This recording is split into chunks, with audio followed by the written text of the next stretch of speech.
Is it saying we're on air yet? I just got the notification. Yeah, I just got it too. Greetings, cyberspace. It is I, Terra, your favorite cyber bitch here. So yeah, I've been sick. Mm. Sinus is draining really, really bad. Here we have, tons of fucking pine trees and everything gets covered in this white, or not white, but yellow pollen. And oh my God, Oh yeah, like it is getting close to that season down here too. man, fucking tree sex sucks. Yeah. I didn't want this STD. I got a pine tree STD. Yeah, see, I don't know when it starts getting worse down here when the car washes start getting popular because like man, Oh, car washes are always popular here because you got sugar sand roads in some areas of town still. I know down here it's like I'm saying yeah when everything starts pollinating and shit like that, like yellow just be everywhere on the damn cars. So it's like every day and shit like that. Everybody's just like at the damn car washes and shit like that, just washing down their cars. I'm like, oh, so what you washing it for? You ain't gonna do nothing but just be right here right tomorrow because shit. Overnight, what's gonna happen? It's just gonna fall again. Yep. At the car wash, yeah. Yeah. Like I said, they don't care. Here shit, they make money. Yeah, pretty much. Yeah, like I said, I don't like what I'm saying mine ain't started going haywire yet, so it ain't really kicked in. Like everything's starting Lucky to fucker. bloom, but the pollen ain't, started spreading yet. I'll know right then and there when I'm saying when like I said, when my damn eyes and nose and all this stuff right there starts getting all blocked up and shit feels like it's on fire. Well, for a while there, weren't your bees like fucking dying off left and right? Hmm. Scooby messaged me. He said Okay, he'll try to hop in later. He's a bit pissed off right now and wants to cool off. sure, okay. Yeah.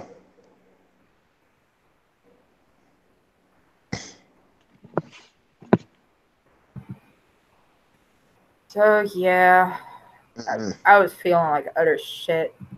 You'll still hear me cough, but at least I can say most sentences without breaking down into a cough.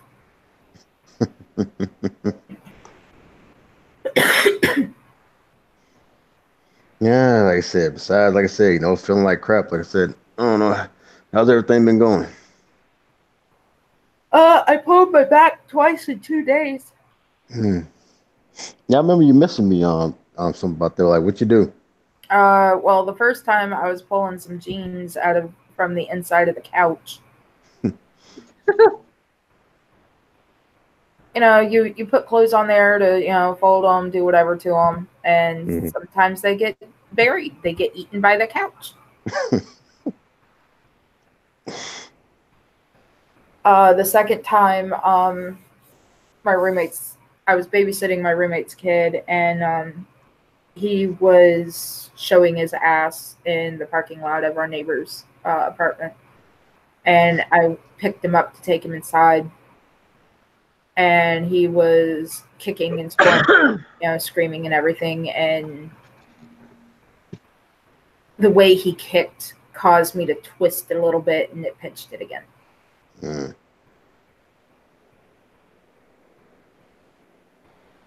So I was supposed to go to my aunt's today, but I ended up not going, obviously. Yeah, Um, resting up. yeah, I found my heat patches last night that I got for Christmas, and I've already used 2 out of 3 in one box, and I've got one other box, Mm. so I've got 4 heat patches left.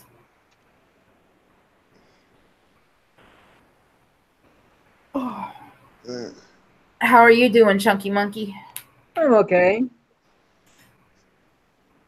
Uh, so when your cat Kilkenny sneezes, he sounds like a squeak toy. The last time he did, it sounded like a squeaker toy. You have weird cats, you know that?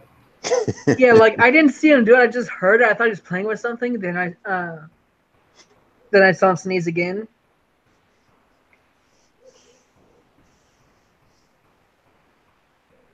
I never heard of a cat sneeze like a squeaker toy. Oh yeah. My grandmother used to, when she would sneeze, it sounded like a mouse squeaking. No joke. She goes. You know, there was a lot of black girls in high school that sneezed like that. I was so many of them did. I was convinced it was fake. Most likely. They just didn't want to make the sound. That's me. It's like usually hell shit when I'm sneezing and stuff like that. It's like it sounds like I'm saying shit. Because a lot of times I'm like, way to get away with it. A lot of times I'm usually am, man. It's like, ah, shit. My brothers heard me sneeze. I sit there and I go, go, I need to try that on my little sister. Do what now? Try that sneeze on my little sister. She notices. Because she has a stronger version of cursing. Yeah, our sister's been majorly brainwashed. Yeah, with bleach. You know, baby brother, you should send her a link to this show. Oh, Lord. I doubt she'd accept it. I was talking about just to watch the show. I love my sister, but, you know, I don't believe in brainwashing. Yeah, but as much cursing as we say, she won't stay in the show for very long. Do I care? Enough to ask for me to send her a link? Yeah. Yeah.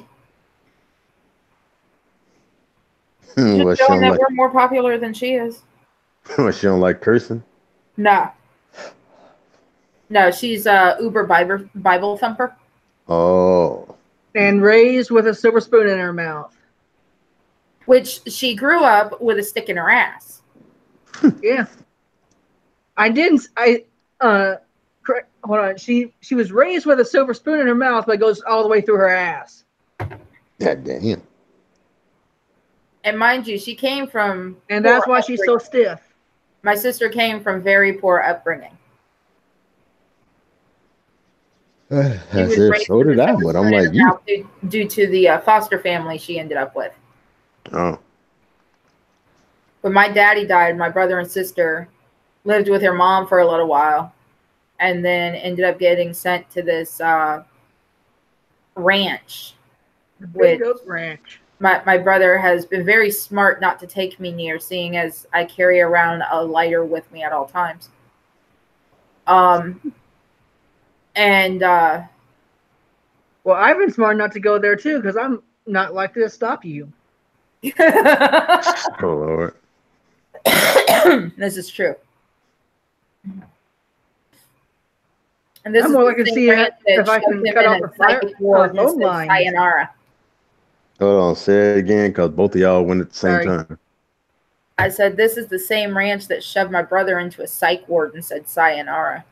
It wasn't really a psych ward. It was more like a mental hospital. There weren't any insane people there. Baby brother, mental hospitals are psych wards. The same thing. It's an insane asylum. Which is what a lot of people in the fucking United States are starting to become now. It's like shit. But yeah, the shit I've seen there.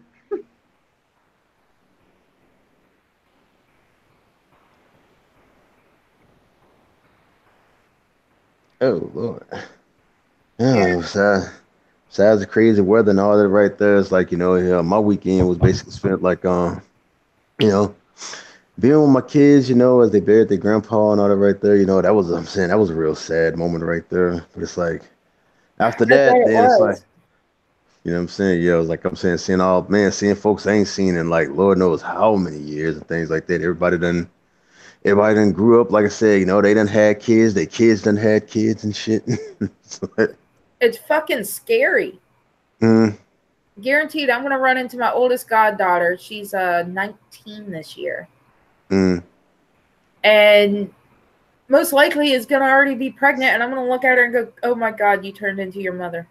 And that was my thing is like cause after the funeral was like a couple hours later it's like my mom's boyfriend like I said he went to he took me to like this baby shower for like for like his little niece. And the thing is like I said I ain't seen her since like she was like yay high. Like I'm saying, I think the last time I saw her she was like 4 years old. Now here she is, she's like, man, she's like 20 now. She's married, she's gonna have a child and all this right there. And I'm like, Jesus Christ, where's the freaking I'll say this for her. At least she's married and having a child. Mm-hmm. I mean, I have nothing against single parents. Seriously, I don't. Yeah. But,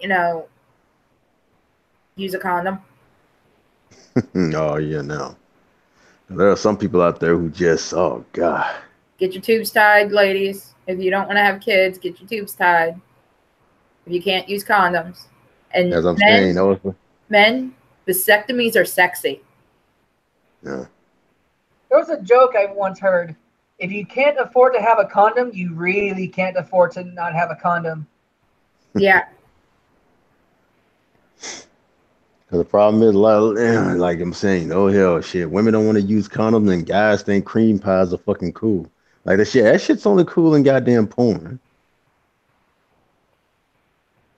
Yeah, and you know that porn star has a sponge up in there. She's got a diaphragm. Yeah, she got something to prevent. I'm saying, to prevent, the unwanted pregnancies and shit like that. In real life, hell, women don't. And that'd be most of the problem right there, like with these unwanted pregnancies, motherfuckers trying to mimic the shit they see in porn. Knowing good and damn well they don't want motherfucking kids, but hey, shit. Kids are expensive. Which I was saying, I was battling with some of my Facebook friends on Facebook not too long ago about that because I get the female friends who are always barking about how men ain't shit and stuff like that because they made shitty decisions in a lot of them. So they take the Facebook to whine and cry and bitch and talk about men ain't this, in hopes of getting praised and all that right there. So I had to jump on a few of them, boy, and piss them the fuck off. I'm like, no, Yeah. it's not. It's not that men ain't shit. It's just the fact that hell shit, the men that you're attracted to ain't shit. And you just jump on here because you don't want to take responsibility for your jacked up decisions in life and all that right there. So you come here talking about, oh, men ain't this and woe is me and all that right there, saying how many people are gonna goddamn praise you and say preach your sister, and how many guys are gonna be like, oh, you're such a nice girl and stuff like that, and he don't deserve you. I don't give motherfucking sympathy because they do this all the fucking time. And then what it is like online, they act like innocent little people. But in the reality and stuff like that, if you see them, the same motherfuckers that they always dogging online and stuff like that, they're the first ones they chase. Yep. And that's what be working my nerves when they be doing that stuff on Facebook. Facebook, Twitter, pretty much any social media. Mm-hmm. I said I got some videos and live streams, talking about that issue in the future. Like I'm saying, like if it's a live stream, can I be on it? Oh yeah, like I said, not taking up for bad boys and things like that, but it's just like it's more of a sense. A lot of the time, like in the situation I'm talking about, yeah, it's like it's a 50-50 situation. It's like a lot of the time they know these guys ain't shit. It's like it's written all over their faces. They know these guys ain't jack, but it's something about them that just attracts the hell out of them. And they just have to spread their legs for them. And then it's like after that, they try to freaking, like, oh, maybe I can change them and all that right there. And then when they realize they don't, hey, shit, that shit's all on you. Yep. I'm sorry, ladies, but you can't change a mule into a Mustang. Yeah, exactly. Like I say, they say, you can't make a hoe a housewife, and well, shit, you can't tame me untamable. Can't turn a man whore into a man. Yeah, I'm saying only they can change themselves. But a lot of women out there, like they think they got the magic pussy. So it's like, hey, once he get up in this and stuff like that, he going. I got the glitter to prove it. Yeah. But like I said, that's gonna be somewhat in the future. Like I said, I just got to get all that shit set up. You get yourself a laptop, and I'll walk you through how to set everything up.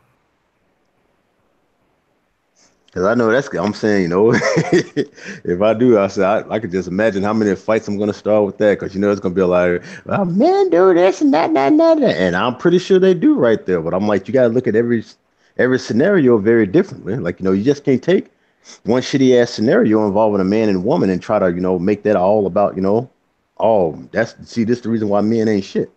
Like, no, some of the times y'all put yourselves in that situation. Yo.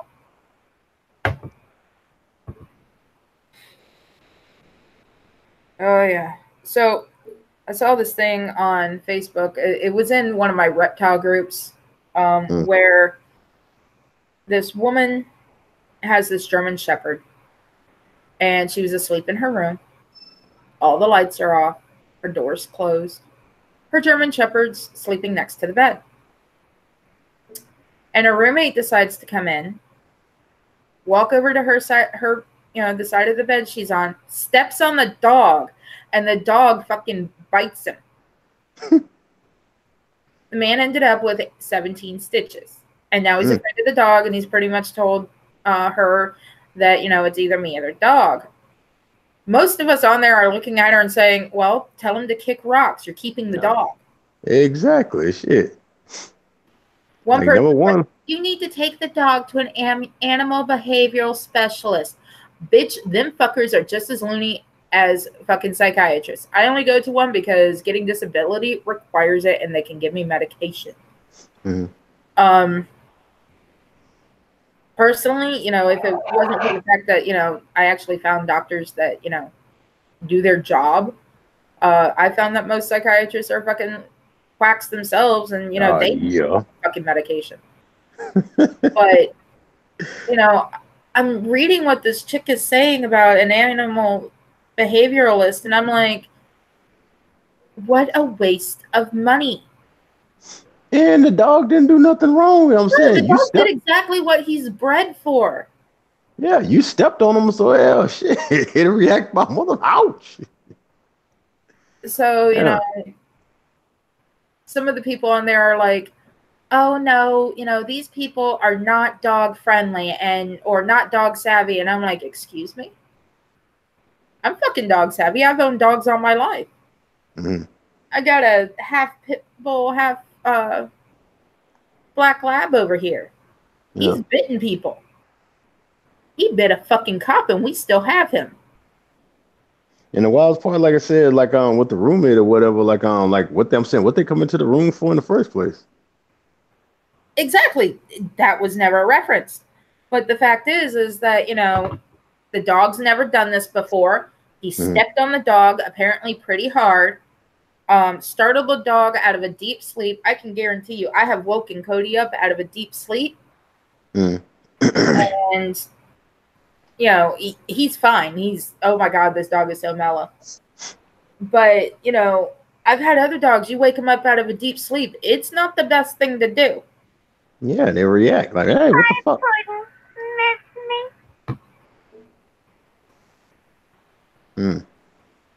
So, it's just like, seriously, you guys are still suggesting either one person flat out said, kill the dog.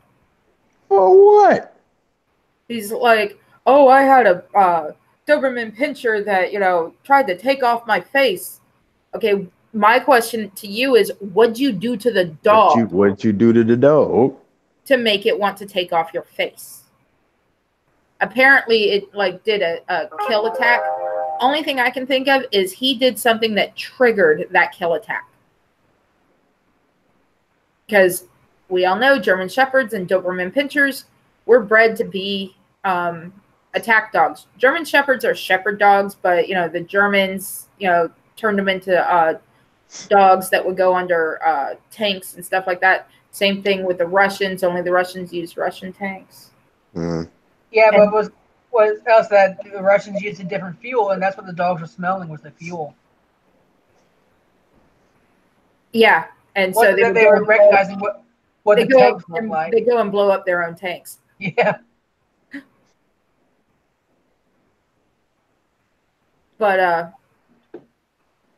yeah, don't ever, when shit like that happens, think about what you did to piss off the dog. Now, At one time, my mom had this bulldog. Mm-hmm. It was a bulldog pit bull mix. And she was told that there's no pit bull in it. And I looked at that dog dead on in the face. And I looked at my mom. I said, that's a pit bull.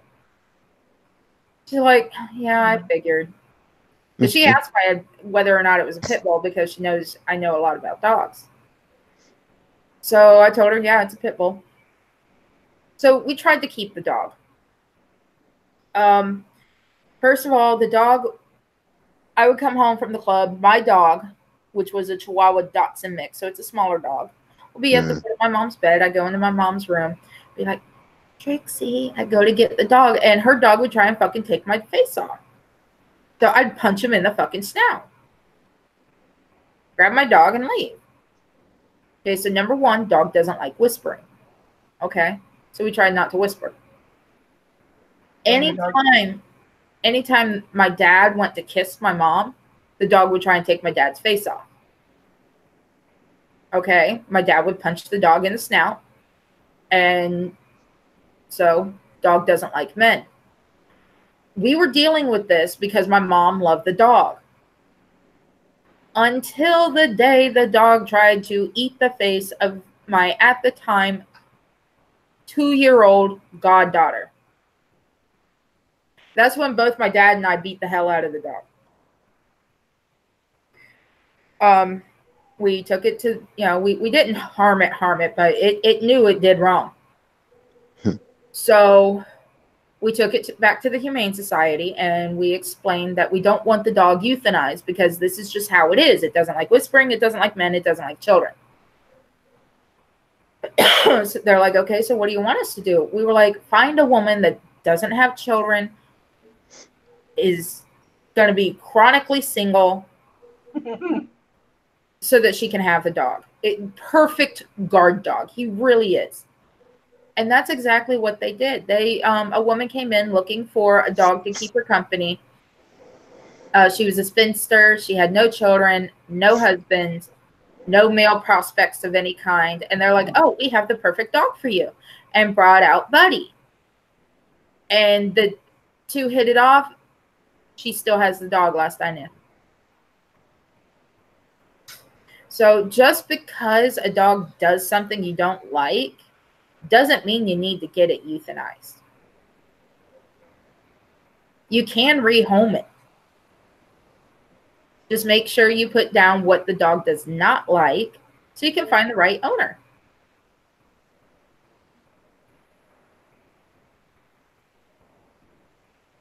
I mean, it was scary as fuck having that fucking pit bull face come at you, wanting to take your face off. Mm-hmm. But my instincts kicked in, and which was punch it in the snout. It did that twice to me. It tried to take off my dad's face twice, and we told my mom, we're like, we don't like the dog anymore. She's like, well, he lets the kids ride on him like a dog, like a horse. And just as she said that, that's when he went after the 2-year-old, and we were like, no. Next day, we took him back.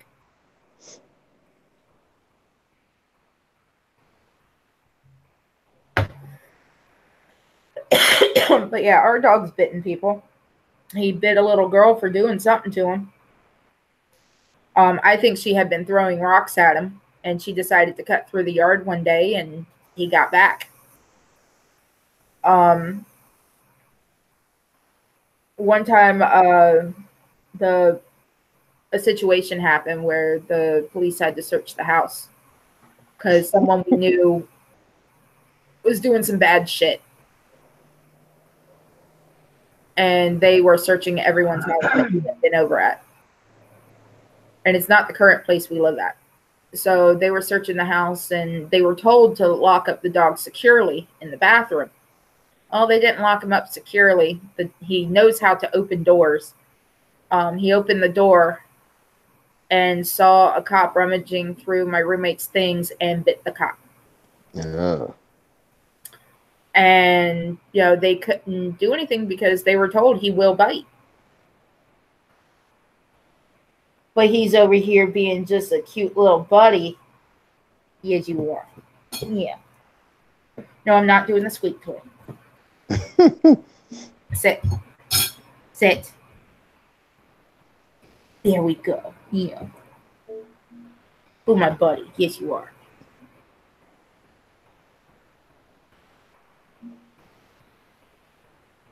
But in that whole story, the woman that was trying to get them to take the dog to an animal behavioralist, she's like, my boyfriend's cat bit me twice for no reason. I'm now afraid of the cat. I'm like, okay, get a new boyfriend. Mm-hmm. You know, my aunt's cat has bitten me so many times. Am I afraid of the cat?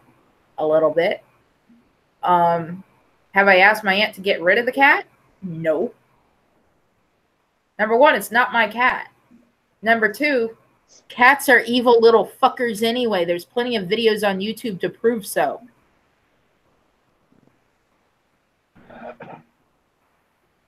I mean, haven't you guys ever watched the videos where cats just, sit there and knock things off shelves and, like pounce on children? Yeah. I've watched my cat do that. Yeah. Cats are evil little bastards anyway. So don't go saying, oh, his cat bit me for no reason. No, the cat bit you for a reason, but it's its own reason. Your arm was probably in the way of its path and it didn't feel like having to walk over it. Or like I did with my aunt's first cat that I remember, a dog. If I petted that cat too much and he started swishing his tail and I didn't stop, yeah, that cat bit the fuck out of my thumb. Yeah, needless to say, I didn't pet the cat for a while. I wasn't afraid of the cat. I'd been warned about the cat. It was my own dumb ass child ass fault. Because I was like 6. I was 6 or something like that when it happened. My own dumb ass fault. We have Castle Vanity in the chat. Hello. Who? If I'm right, it's my buddy from Twitter who keeps getting his channel deleted. I don't know why, but that's actually happening to a lot of people. Yeah, especially when you type in learn to code. I think it might be copyright shit. Yeah, Valis Phantasm Soldiers. I guess it depends on the copyright stuff. Cause usually when I'm doing videos that has like copyright things, like they just basically hit me with like talking about, oh, they're gonna be playing ads and you can't monetize. I never monetize my videos any damn way, so it's like shit. Yeah, that's usually what I get. It's no big whoop. Yeah, when my videos for more were uploaded, YouTube's or the people for the for a country song that was on there, they were like, oh, we want you to delete it and blah blah blah. So I finally got in contact with them. I was like, I want you to know that I was at a public event in Washington DC called Mother of All Rallies, and I did not add this music. If you listen carefully, you can tell that this music is coming from the stage at that event. So if you want to go after someone for copyright infringement, you might want to contact the people that did the sound and music at Mother of All Rallies. And I sent them the link to Mother of All Rallies. They took off their copyright strike. Yeah, my thing like with some of these copyright strikes I get and things like that, it comes from a thing called UMC. And I be wondering, like I said, if I'm saying these are actual owners and shit like that, or these motherfuckers who are just going around just hell, trying to fucking, copyright anything they fucking can and shit like that. It's like, so long as like the copyright claim is going to the right people and shit like that, and not somebody who's just faking to be that so they can get the fucking claim. Personally, I'd fight it. But there's one of them I'm not fighting. I've actually unlisted the video. It's where my roommate's 5-year-old is dancing and singing to Young, Dumb, and Broke. And I'll probably eventually look up who does Young, Dumb, and Broke and everything like that, because it tells me who put the copyright strike on me. And Yeah. I'll sit there and I'll message them going, "Wow, you guys have copyright struck my video with a 5-year-old that happens to love this song. I mean, he begs us to play it. You're going to copyright strike a video of a little 5-year-old boy singing his favorite song? You guys are fucking pathetic." That's the well. My thing is, like I said, I don't get strikes. I just get claims. No. I call them the same fucking thing. I mean, they're hitting you with something that keeps shit from happening. One of them, it was blocked worldwide. And that one I fought tooth and nail.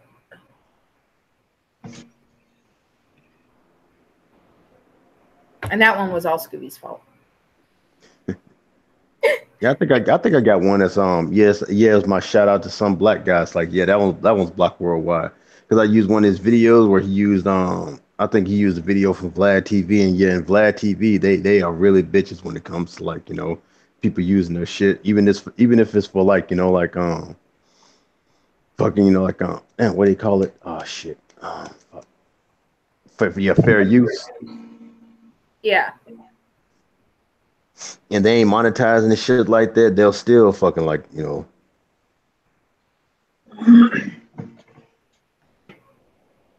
Just like, Six got that hit for doing the, like, 2012 Olympics in 2017. Oh yeah. Yeah, the Olympics I'm saying they can be a bitch too, man. But dang it, they very fucking picky.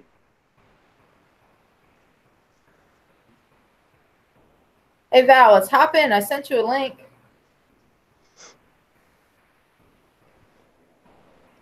Yeah, gotta love them picky fuckers.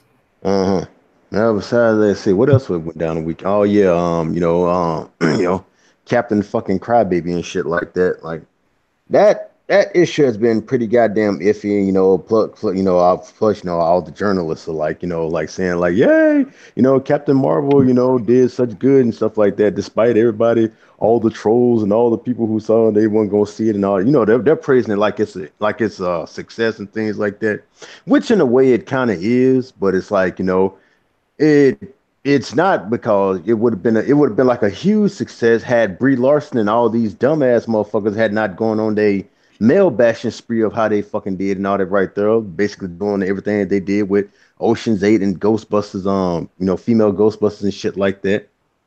It's like it would have been a better successful movie had they not went down that damn route. Listening? Ghostbusters of 2016 does not exist. It seriously does not exist. It doesn't exist. It might as well, because hell shit, folks don't even. That's why they don't say that. I refuse to watch Ocean's 8. I refuse to watch that fucking 2016 Ghost Sluts. I still ain't fucking, because it ain't Ghostbusters. If sadly there won't be any Egon in this next one. Yeah. Ghostfacers. I think right now with this one, Egon was the sexiest one, even as a kid. I loved Bill Murray. I loved Dan Aykroyd as a kid because my mom and I used to watch Saturday Night Live. But Harold Ramis, oh my God. Even as a kid, I had a thing for brainy men and glasses.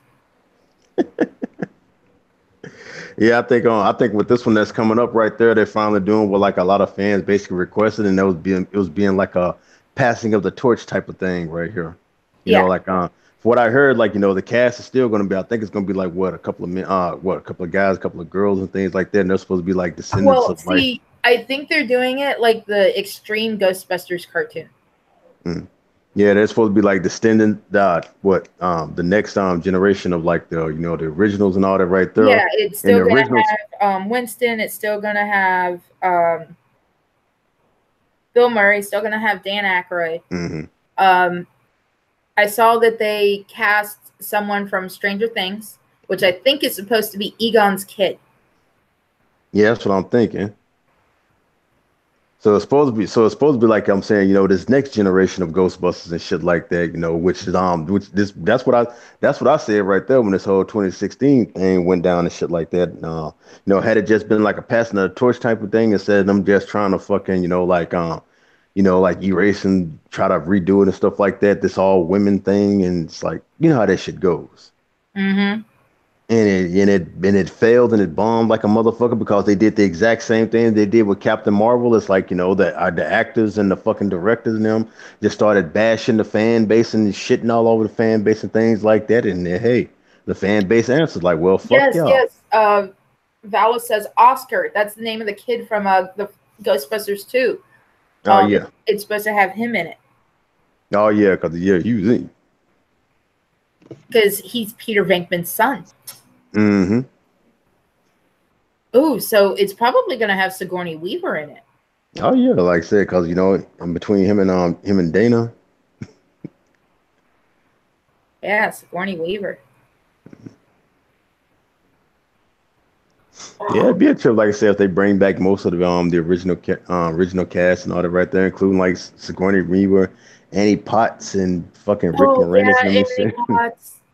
Oh, she was the best Janine Oh ever. man. Fucking ever.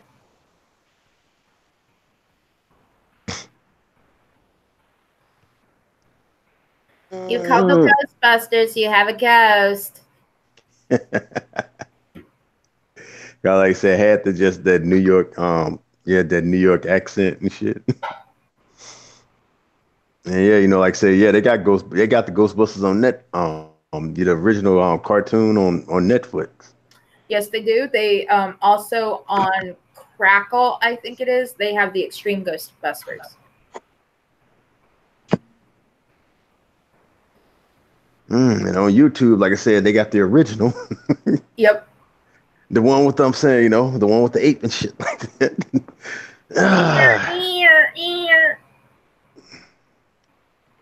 So on Facebook Marketplace, I was sitting and talking with a friend, and I was looking around at cars, and someone actually made a hearse look like the Echo One. Mm. The lights and shit didn't work; they were just there, and it was for ghost tours apparently. But it was the Echo One. They made it look like the Echo One. They wanted like 10 grand for it, and I was like, if I had the money, I'd be driving around in the fucking Echo One.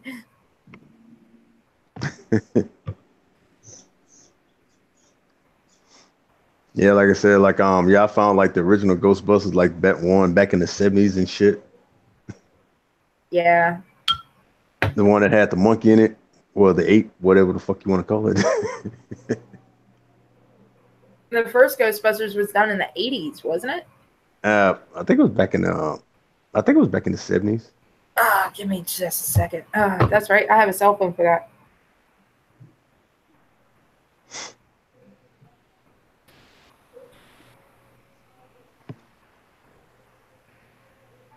Now the real Ghostbusters, like I said, a cartoon came out during the 80s. No, I'm talking about the original. So I have IMDb on my phone.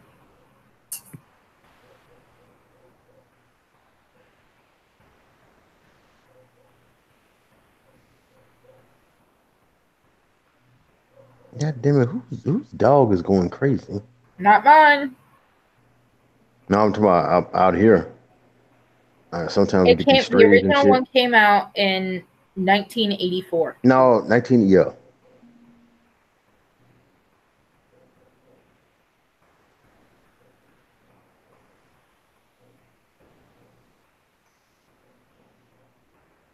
All right, Untitled Ghostbusters Project.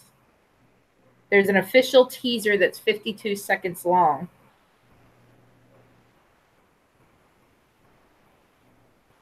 So far, you have Carrie Coon. Yeah, they said original release came out in September 6th, whatever. September 6th, December 13th, 1975. That must have been like the.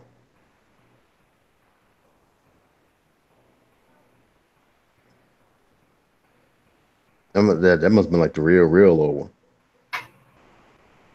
Yeah, 1975.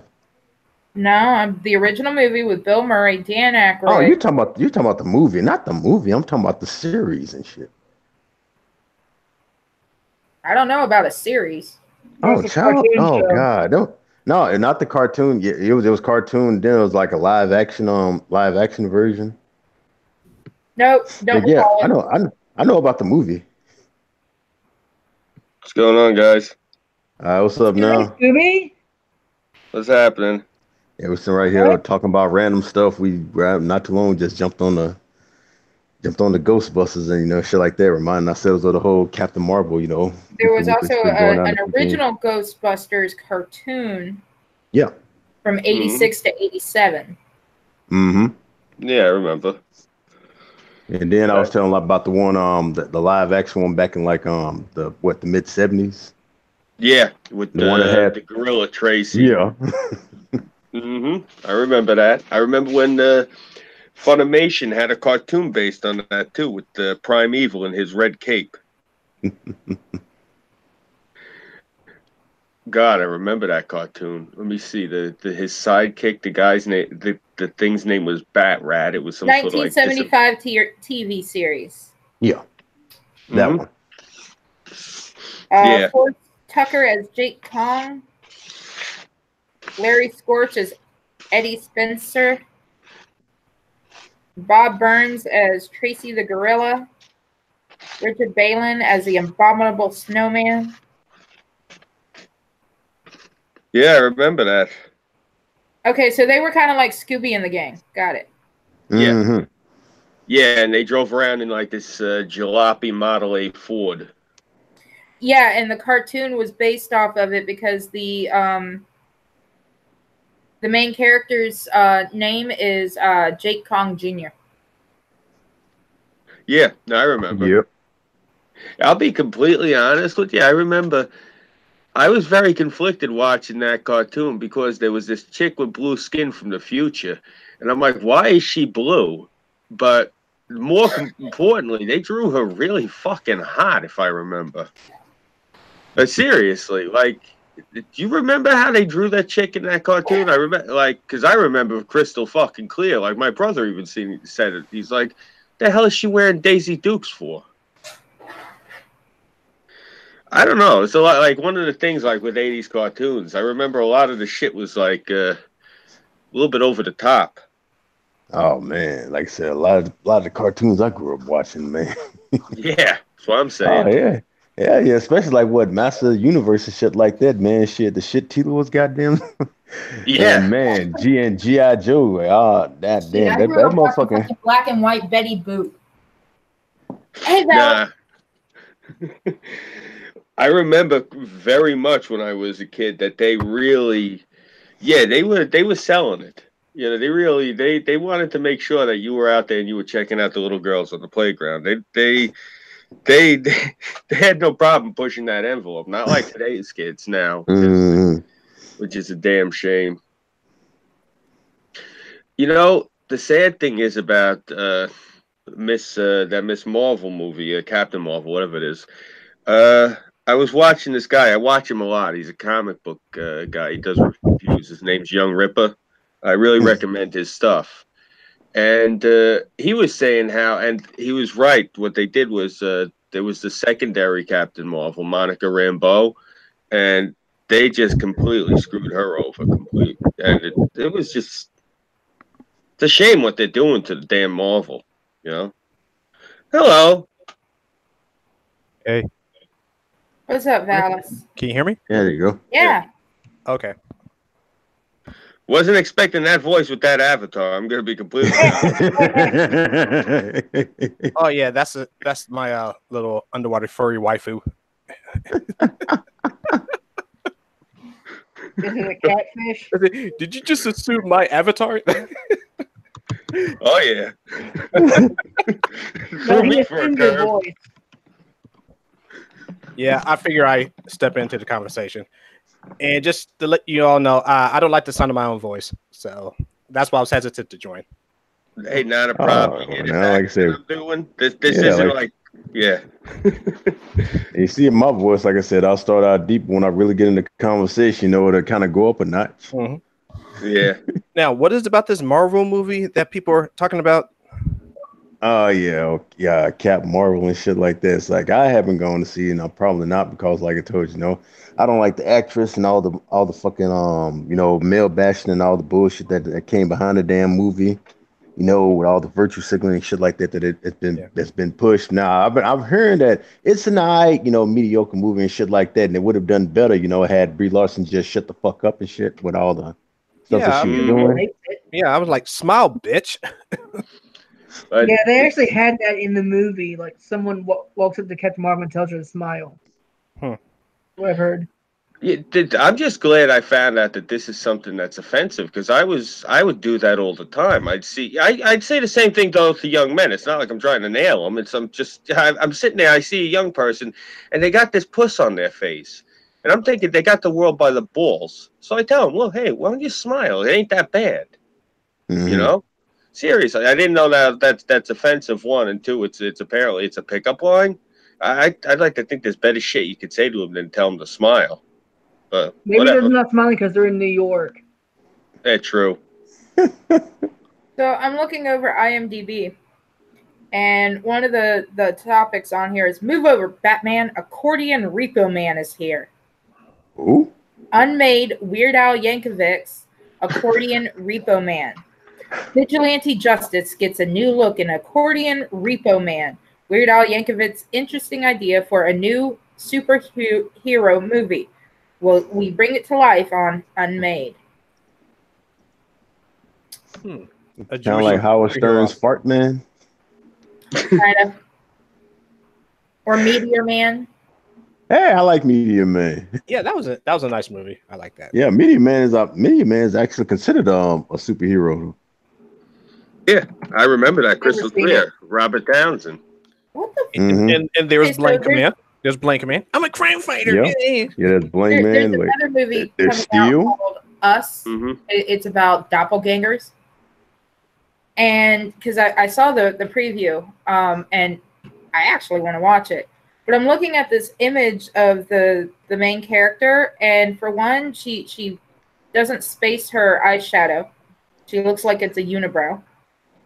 And instead of having hair on her head, she has hair clips on her head while at like an opening thing.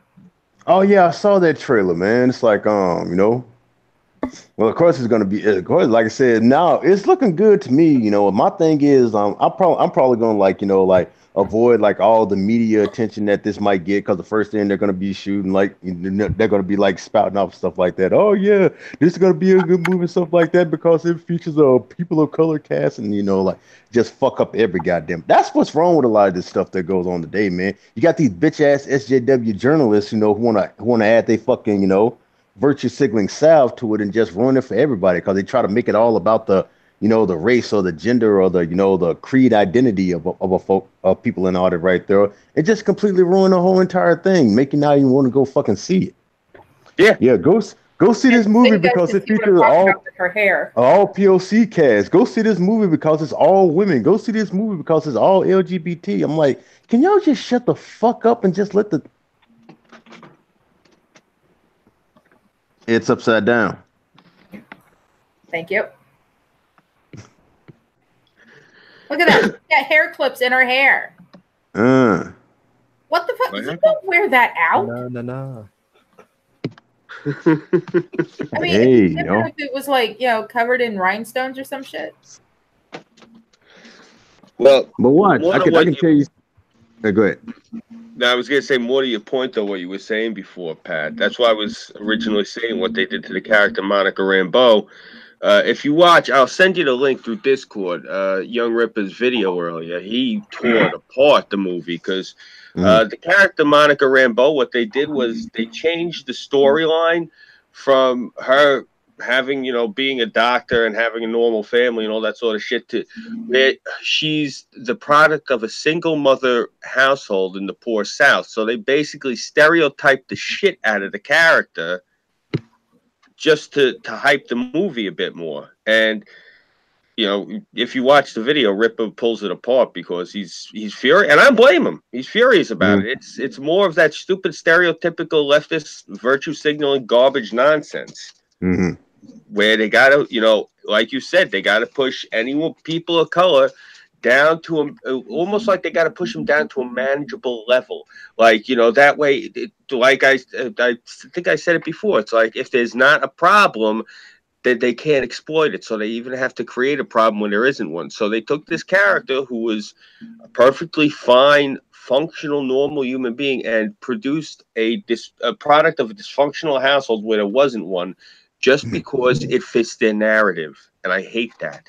Me too, man. Like shit. Because it's, you know, it's lazy writing, it's bad writing, and it's... You're destroying a character that character's older than you and me. She's been around since I think 72. So it's just ridiculous. And you know, this is the reason I use this avatar. This is Disney social engineering at its worst. You know? Yeah, I mean, it's just been going crazy, and it's just been tearing up a whole lot of stuff, a lot of industries and shit like that. And I guess they don't mind because, like I said, you know, they enjoy losing hand over fist and fucking money. It's like, how long is it going to take before they realize, okay, you know, like we need to goddamn stop this bullshit because y'all motherfuckers are costing us money. Yeah. The worst part of it is they can't understand that the public doesn't like getting switch hit between getting pat on the head and getting a finger wagged at them. That's what it is. But then, like I said, they get pissed off when like certain things that they don't like and they don't go for and stuff like that actually fucking sell. And then they try to say, oh, y'all don't like it because it was racist or it was misogynist or it was this and it was that. No, we liked it because it was fucking good. They didn't try to fucking preach at us and tell us that, you know, that we're this and we're that and we need to learn how to, you know, get woke and all that shit right there. They just they made a goddamn good movie and made it all about the movement right there. They made a good video game and made it all about the video game. They didn't make it about your fucking SJW agenda and shit like that. And then you try to crap on it, they just make it 10 times better. Like, you know, the more SJWs hate it, the more I love it. Yeah. Yeah, that's almost like a guaranteed formula now for sales, is make sure it's going to piss off everybody on the left. Because I'm going to go see this new Ghostbusters right now because I have not heard these feminists shut the fuck up about it since. It says you can 2 hours. You know, I mean, like as soon as Leslie Jones came to like taking a wrecking ball to it on Twitter, I'm like, okay, I'm gonna go see this now. You just guaranteed them a ticket sale. It's like when they did that shit with Red Dead 2 and all that right there, or Far Cry 5. I'm like, yeah, I'm getting that game. Yeah, you know, this as somebody who has sat there and seen their iteration of The Godfather on PlayStation and Xbox, and seen their games Mafia, which I think they're up to what now, 5, 6, or 7, volume 7, I think they're up to now. And that is the most, look, I'm not one of those people to point the finger and call racism ever, but it's the most blatantly disrespectful shit I've ever played. Like, wow, you're really going to do this to my culture? But I digress. You know, I'm not going to sit there and bitch and complain about it the same way the Japanese folks that I'm friends with around the neighborhood tell me, look, what am I going to complain about them doing this shit with? He's like, for God's sake, the games are made in Japan and they're fucking exploiting us with the friggin' samurai and the ninja. He's like, so what, you know, I don't want to hear you bitch about it, because I was complaining to a Japanese friend of mine about how the games, you know, like made us look like fucking thugs. And he's like, how do you think I feel with games like Yakuza? Shut up, Scoob. I'm like, all right. Point, you know. Yeah. You know, but it's the same thing. Like, I got a friend of mine, he's Chinese, and he said the same thing to me. He's like, Scoob, you know, am I gonna sit here really and bitch about like all the kung fu video games? He's like, no, we can't sit here and put our fucking fist through a brick wall. He's like, but it comes in handy that you guys think that when we're walking down the street alone at night in a dark alley. I said, oh, all right, fine. You know what I'm saying? Like, but it's just they're so tone deaf. These people who are making these games now, that it's literally like the shit that they do is so absurd with how they misrepresent everything. It's like, really, have you ever just gone into any of these neighborhoods and spoke to these people in these fucking communities that you're making these games based on these different cultures and different people? You don't seem to know a damn thing about nothing, because a lot of this shit, it's so off base and whack. It's like it's insulting is what it is. It's not even offensive. It's like, really, it's grab a fucking clue. That's what it is more than anything else. Well, they talk to actual people, they probably won't be able to virtually signal to the media anymore. Yeah. Yeah. You know, one of the things I remember, there was this comic book when I was a kid. It came out back in the early 90s. It was by DC Comics. It was called Batman, Seduction of the Gun. And, yeah, it was about when Glocks first started selling and becoming big. They made this book specifically, you know, about Glocks, but they changed the name from Glock to a different thing in the book. The gun was actually made in Gotham. You know, it was because all the shootings we were having.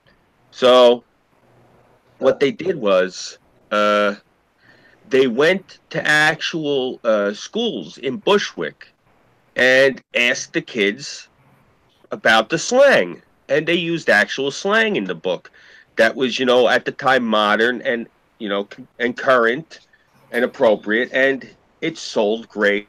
And it was one of those things where that's the first time I'd ever seen an effort like that put in.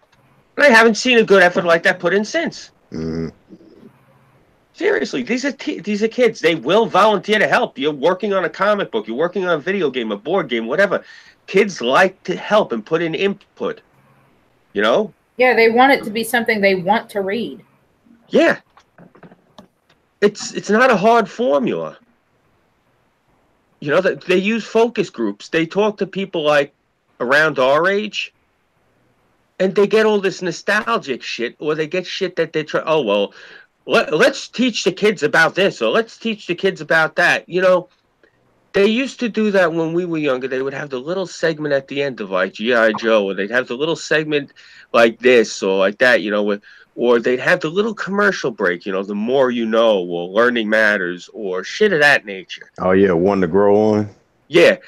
Instead of like a whole fucking 30-minute episode where they browbeat the shit out of you like they do nowadays. Oh, God. I mean, what was that shit? I woke up one day. It was one of those rare times I actually had a hangover. Because I haven't drank really heavy. I haven't drank in years. And I haven't drank heavy in God knows how long. But I woke up, and one of my nephews was watching that. What is that? That Steven Universe, that multicolored fucking lunacy. Have you seen this shit? Yeah, Steven Universe. I fucking hate that shit. Oh yeah, that shit. Thundercats. Yeah, it's like the fucking animator. He took a couple of hits of acid and then stuck his head in a tub of sherbet. Like, Jesus Christ. Oh, it's too much, man. Fucking colorful shit. I remember. I want to see that much color. I will go and watch Rainbow Bright and Care Bears and Care Cousins. Yeah, right. And guaranteed, I will have more happiness in those than watching fucking Steven Universe. Oh man, like I said, shit. Now, I will sit there and watch Adventure Time. Adventure Time's fucking awesome. I never really got into Adventure Time. You know what show? Adventure Time is a show that illustrates how my brain fucking works. You know what show illustrates how my brain works? I mean, to a T. Regular Show. That is 100% what goes on inside my skull. What? Oh, regular. I couldn't stand either show.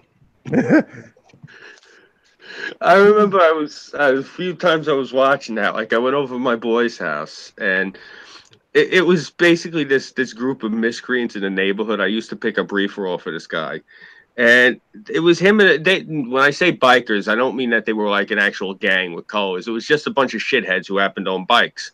And so I go over the house and they're all sitting around, and the bong's going around or whatever. So I put this on and I'm watching regular show with these guys. Oh, dang. They're all looking at me. They're like, what the fuck is this? So it was one of those good shows where like I got them to watch regular show, and then right after that came on an episode of the Venture Brothers. Yes. Oh, the Venture. Oh, I don't know what to say about this. And shit. now we put in an advertisement for the new She-Ra on Netflix. Watch Hank Venture cross-dressing as She-Ra. No. Yeah. And also, No. Yeah. You know what? I haven't watched it. And she still looks like a boy. I watch it, but I keep putting that fucking shit off because I don't want to rot my brain. I'm just not. Like I said, if I am, I'm watching the old school She-Ra. Thank God it's still. Thank you. that new shit. I'm like, no, that's for how they say, that show is not for me. It's for whoever the fuck they made it for, and therefore I'm letting them have it. And they still get pissed off. Why are you not watching that show? You said it wasn't for me, bitch. They actually made a video on a season 2. I forgot. I think was it the Today Show or something like that, or it was one of them when they actually did an interview of the people of She-Ra, the new one. Oh man, it was so hard to watch. It was. I mean, they just act like they broke barriers or something like that, as if the original was bad. Come on, Castaneda and fucking Spinnerella. They were fucking lesbian. You say Castaneda or Castaneda? Yeah, that's all they basically did. Netasa. What the fuck ever? It's like they took this whole entire show and just made it gay. Yeah. More like net salad. So, oh my god, like the Bo and the guy that She-Ra in the original has a fling going on with. They have them being so flamboyant. Bo and Seahawk. Yes. Mm-hmm. Oh, they just downplayed them as if they actually had no merit. That's too funny. Oh man. Yeah, they basically treat I'm saying She-Ra and stuff like that. Like, we're gonna take this well-established show and we're just gonna push our LGBT narrative. And then apparently in season 1 during the prom episode, from what I'm told, they're like, "Yay for LGBT" or some shit like that, and everyone's like, "Oh my god, they said it! They said it on a national syndicated show! Yay for LGBT! Yay!" I'm like, what the fuck? Wait a minute. They said that in that episode? Apparently. I haven't watched it, so I don't fucking know. Wait, what show is this? I'm going to have to rewatch that episode. The one with Hank Venture dressing up as a woman. What show is this? The new She-Ra on Netflix. Oh. That's so funny. That's what I'm saying. That's what just gets me right here. Is like, these people who supposed to have all this talent, they can't make up their own. They can't make up their own stuff right here and everything, because it's like this is their own agenda, and it's like they're they want to push. Fucking Ginger, what the fuck ever her name is. She made her own thing. She made Lumberjanes. Okay, turn that into a fucking cartoon. What's Lumberjanes? It's a comic about lesbians and transgenders. No joke. That's what it's about. It's like, all right, have your narrative, push your narrative and stuff like that and everything, but start out with something brand new. Stop taking these already well-established characters and crapping on them and and poison them and ruining them with with their jacked up narrative. It's like, start somewhere new, and who knows, maybe you can actually build that shit from the ground up Instead of sitting up here taking this character who was already on the goddamn mountain, and now you done knocked him way down here because, like we're saying, because you done jacked him up, like hell, taking freaking, like say, a Shira and making her fucking gay, or taking the goddamn Ghostbusters and making them goddamn female feminists and shit like that. Speaking of go ahead. Sorry. No, go ahead. I mean, they're just basically feminizing everything in movies, especially well, for what I've heard, that there was going to do a all female Rush Hour movie. Oh my God, no!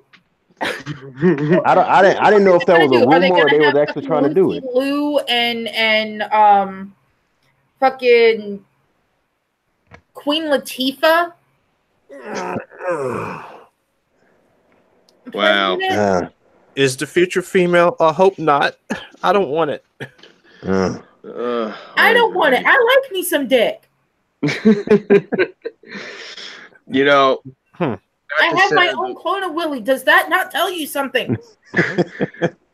Not to sound all tinfoil hatty, but there is something that, kind of glaring about all of this. I mean, it's a little odd that, if you think about it, it coincides. They've been trying to revise history in the past 2-3 years, what with them tearing down statues and trying to get plaques removed and trying to get shit removed from books.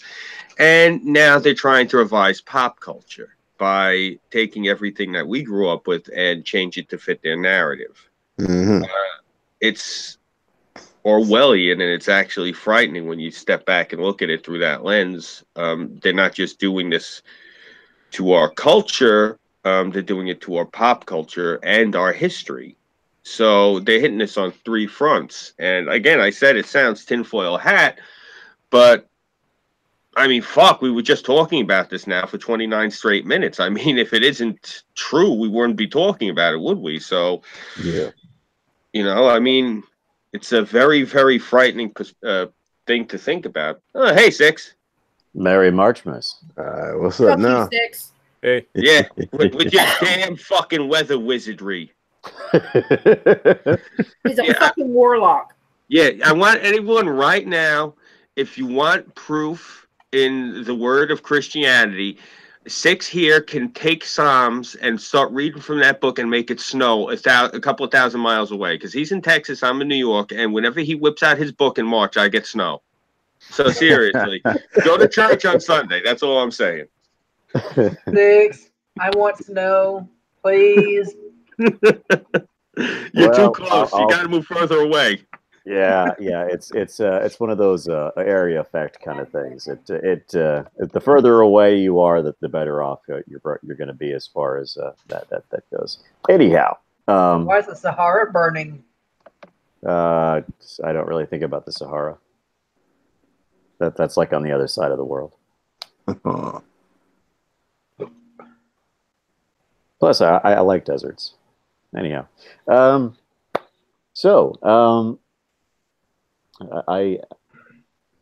don't know if you guys have seen it yet, but I do have a certain festive ditty, it's a Marchmas carol, and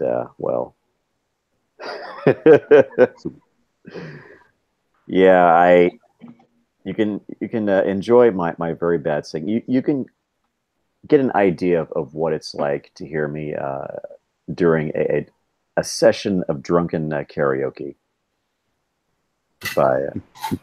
So if you go to my channel, Six does karaoke. Oh yes, I do karaoke. Awesome! I have to come out to fucking San Ann to hang out with you. Awesome.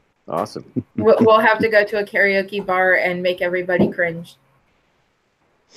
The more cringy, the better. And if anybody wants to get a sample of my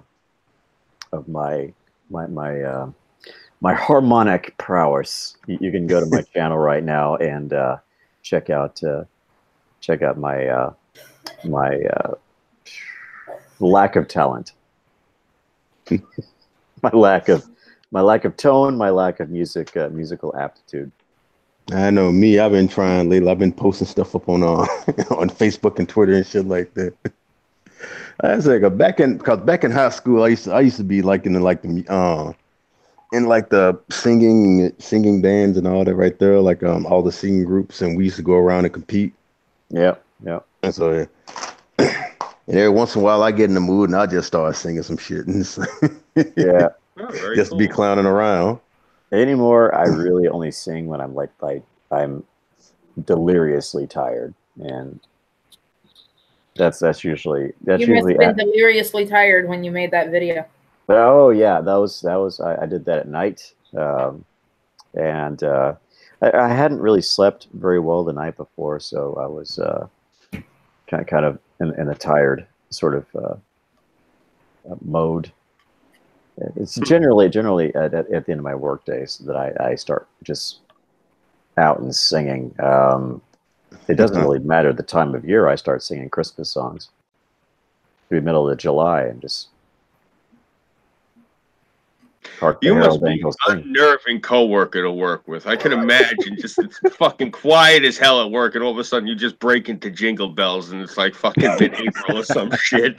Yeah, I usually lead off with Rudolph the Red-Nosed Reindeer, but yeah. So I don't really get going until I hit Feliz Navidad. Do you do the Kitty version or the Bing Crosby?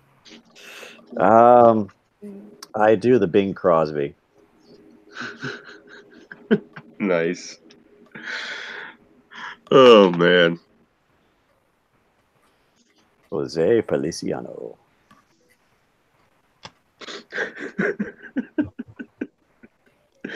Uh-oh.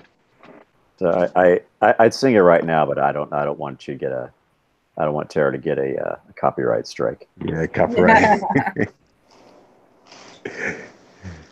Well, that's cool. It gives people more reason to check out the video anyway. All right. Yeah. Feliz Navidad. Feliz Navidad. Feliz Navidad. Prospero año y felicidad. Okay, I want to wish you a Merry Christmas. With that, I want to really wish you a Merry Christmas. Oh, am I getting muted? No. Oh. I was just saying with Feliz Navidad, you don't have to be. You can be tone deaf and still sing that thing right on tone. Oh yeah, yeah. Mm-hmm. It's one of the easiest Christmas songs to sing. Same thing with Jingle Bells. Yep. Especially when they had that trumpet to it. Yeah, there you go. Yeah, I never really got much into singing when I was younger. I was more into dancing. I guess it's just because we had so many clubs here. And you know what it is, to be fair? Everyone was into rapping at that point. Like, you gotta remember, Wu-Tang was like at the top of the charts, locally anyway. So no one wanted to do singing. Everyone was rapping. So, you know, it was just one of those things, unfortunately, like my generation around this part of the country, we really missed out on the whole singing bug. Yeah, but that's fine. I got into turntables because of it, because I felt like an idiot rapping. Well, I'll tell you what, Scoob. I'm gonna probably release a video this coming St. Patrick's Day, where I'm gonna sing the entirety of 99 bottles of beer on the wall. Oh, good God! God bless you. I don't know, like, yeah, for like me growing up, it's like, I really got into a whole lot of music. Like, I can't remember the many a times I stayed up late night, man, usually by myself. Everybody asleep, and I'm staying up late night, because I want to watch Friday night videos. It's like, Mm-hmm. because they used to come on back in the 80s and shit like that, man. Where oh my God, like all the stuff they used to play back then, man. You had the Michael Jacksons, the Joyce Michaels, the Billy Idols, the Tina Turners, and shit like that. It's like, man. Oh yeah, I remember. It's like, yeah, growing up on all that right there, I remember back in the 80s what it was. See, I don't know how they had the programming in the rest of the country. Friday, I think it was actually every weeknight too at one point. But I remember Friday and Saturdays after a certain point, they would have you'd have on like Headbangers Ball in 120 minutes. You'd have all the heavy shit they didn't want to play during the day. But then they put on Yo MTV Raps, and everyone around here, we'd stay up late for that, because that's when I remember everyone who was on that show, because we watched that shit religiously. You had T Money was the DJ, and it was Ed Lover and Dr. Dre were hosting because they were also our local hosts here on Hot 97. And also T Money was their DJ on there also. And I remember sometimes they'd have Kid Capri as the DJ. And oh yeah, Kid Capri for Def Comedy Jam. And oh God, I remember that when they would have that on. But I remember after a certain point, I think it was like at 2 a.m. And as soon as it hit 2 a.m., they would have on nothing until like 8 a.m., nothing but Michael Jackson videos. And they would just play all of those videos all night until like 2 a.m. This is like during the late 80s, early 90s, if I remember correctly. Mm-hmm. And that's part of the reason I got into dancing so much is, you know what it was? I was a kid. I was sitting here waiting for my older brother to come home a lot of the times because, you know, I was worried he was out and shit and he was wilding the fuck out being a lunatic. And so I'd be sitting here waiting for him, and I just thought I was watching Michael Jackson, so I taught myself how to dance watching that shit. You know? Can you do the moonwalk? Yeah, I can, actually. I never understood how people are able to do it. Well, it's not that hard, but it's like, you don't know, it's like you got to have the right kind of shoes and the right kind of shoes. Bless you. You know, it comes down to you got to know how to roll your ankle and feet, and it's you just basically you're rolling your ankle and dragging your foot slowly backwards, and rolling your ankle and dragging your foot slowly backwards, and it's basically the reverse of heel toe. Remember how I showed you in Burnside how I could walk backwards? Yeah. Yeah, it's no different than that, except you just don't pick up your feet. Yeah, I can walk perfectly backwards like I'm walking forwards. It blows people's minds. What, moonwalk? No, not just move. I mean, literally, like with my hands in my pockets, like I'm walking forwards, but I can walk completely in reverse. Like Burnside was like, "How the fuck can you do that?" It blew his mind because, like, it's just one of those things. I don't know how the fuck I can do it. It's just something I learned. I can also walk in a straight line, like on a beam, a couple of feet in the air. The same way without like having to put my hands out and steady myself. For whatever reason, I have perfect balance. I used to, but like I said, I don't have that balance anymore, man. Ever since I put on this size right here, I kind of threw my balance off. I like the size. You know what it is?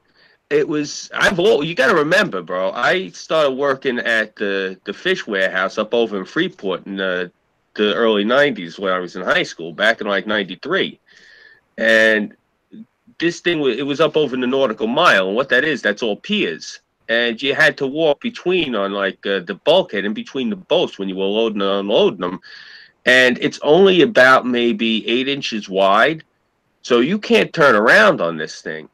And you gotta remember, at the time, I've been about 6'2" since I was about 12, and at the time when I was working at the fish place, I was probably about 289 because I was still lifting weights.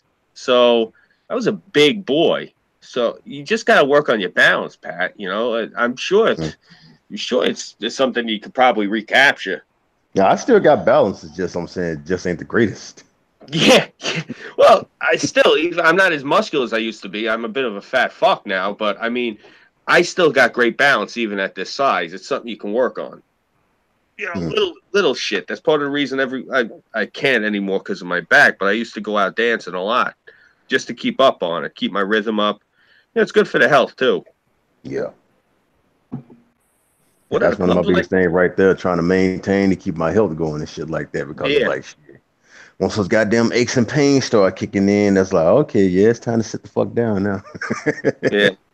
I haven't earned it just yet, but it's like I know it's coming. Yeah. Let me ask you really quick before I forget. What are the clubs like down in Texas? Like music wise, I could give a shit less about the skeezers. It all depends on where you go. Like some of these, you know, like say, you know, you have your country western shit like that because, you know, it's Texas. And but like I said, you know, you got a lot of certain areas right here where it's basically, you know, it's today's hip hop and R&B and shit like that. And I don't like today's hip hop community because it's all fucking kindergarten and shit. You know, I'm kind of stuck in like the, you know, 80s, early, 80s, like mid 90s and shit like that. Like anything after 1996, I pretty much hardly listen to it. You got a couple of songs here and there. So it's like you're hearing all this stuff. You're hearing all this stuff mostly in in a lot of the clubs. And I don't like to go to a lot of the clubs down here because hell shit, especially like a lot of the black clubs because they start too much shit. If anything, I go to like an old school club that's in my goddamn age range because I know everybody's gonna be sitting right there. They're gonna be chilling. They're gonna be having a good time. But going to these like where the youngsters at and shit like that, it's like no, somebody's always gonna ruin your damn fun. Somebody always wants to start a fucking fight. Yeah. Well, if anything, I go to Dallas. Yeah. Like up here, we got different nights for different. Like we got 30 and overnight. We got 40 and overnight. Mm-hmm. We got I think they got like a 50 and overnight. I don't think they got 60 and overnight because they don't want to have the insurance for those people dropping on the dance floor. Somebody saying 60 hell shit, then they asses in bed. Yeah, that's what I'm saying. But like they actually do cater to different age ranges up here. But I was actually just gonna ask you, like, how I hate asking like this because coming from New York, we're very ignorant up here. I have to ask, what is like the demographics like down at the clubs? Like, because I'm used to walking up into a club where everyone's of every race, creed, and color. Everyone's just having a good time. I'm thinking I might walk into the wrong club in Texas and get my ass whipped because I'm not supposed to be up in there. You know what I'm saying? Like, there are some clubs like that, like here where you stick out like a sore fucking thumb. Yeah. And it's like, shit, hell no. Yeah, because I dress very, how do I put it? Flamboyant? I was going to say thuggish, not flamboyant, but all right. You say flamboyant, people think I'm going to show up looking like Liberace, Can you even play the piano? Nah. I used to be able to play the drums a little bit, play the guitar just a hair. Wheels of steel, that's my weapon of choice. Yeah. Give me turntables. That's what I do. I'm currently cooking another Red Baron ketchup sauce pizza. Mm-hmm. I thought you were going to say chicken. I was about to say, don't say fucking chicken. No, not chicken tonight. That's too I funny. feel like chicken tonight. He likes his chicken.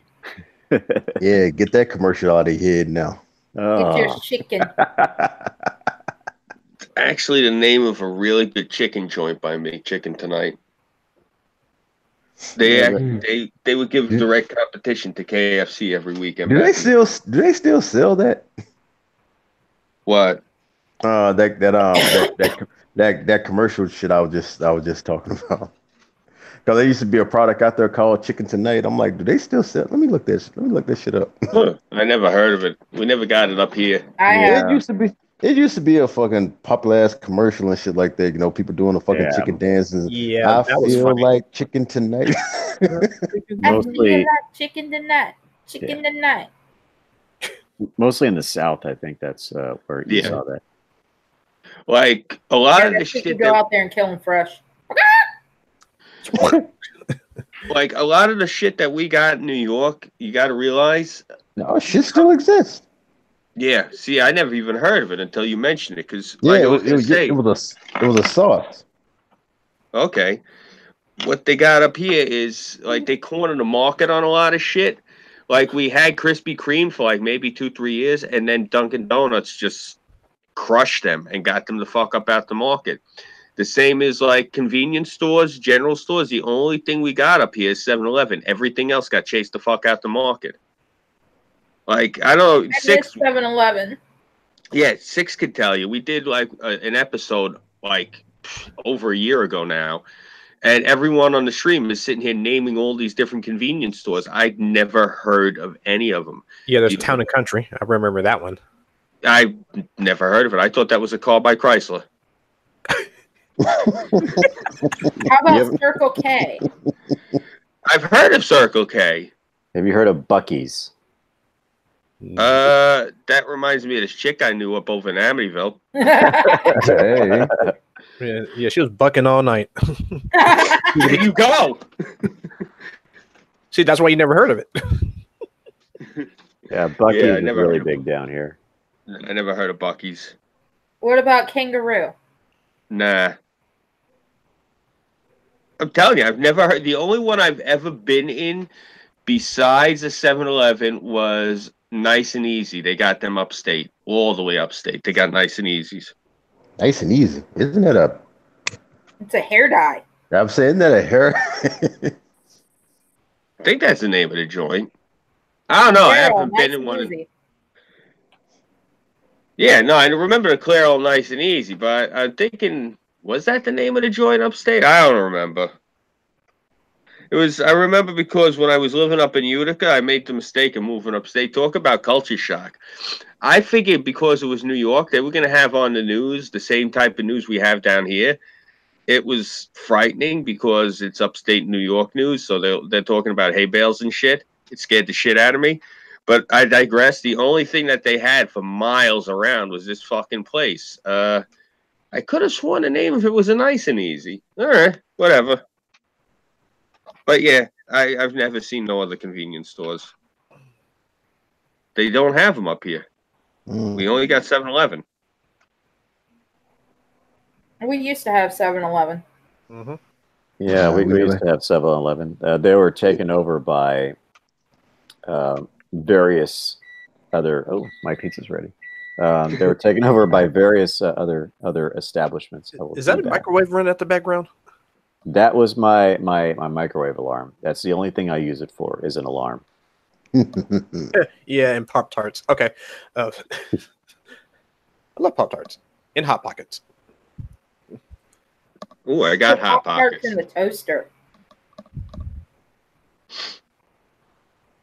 Oh no, down here for convenience stores, mostly got like the Easy Marts and Road Runners and let's see what else we got. Yeah, we got the Shells.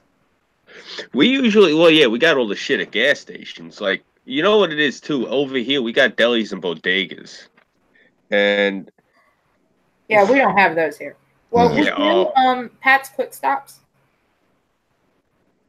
I've seen things with the name Quick Stop, like things like that. Like somebody, like a gas station will have like a little convenience store in it. Like last night, I had to drop a friend up over at the bus station, so I had to go up into the ghetto last night. And I brought my friend with me, and she'd never been into a bodega before, and she went in there, and it blew her mind. It's like, holy shit, I've never seen a place like this before. I'm like, yeah, welcome to the hood. It's cool. I went in, I got myself a Black and Mild. And I was actually shocked. I was sitting there, I was walking down memory lane. I'm like, holy shit, they got 40 ounces of Crazy Horse. I remember when they took that off the market back in 95 because of the antifreeze scare.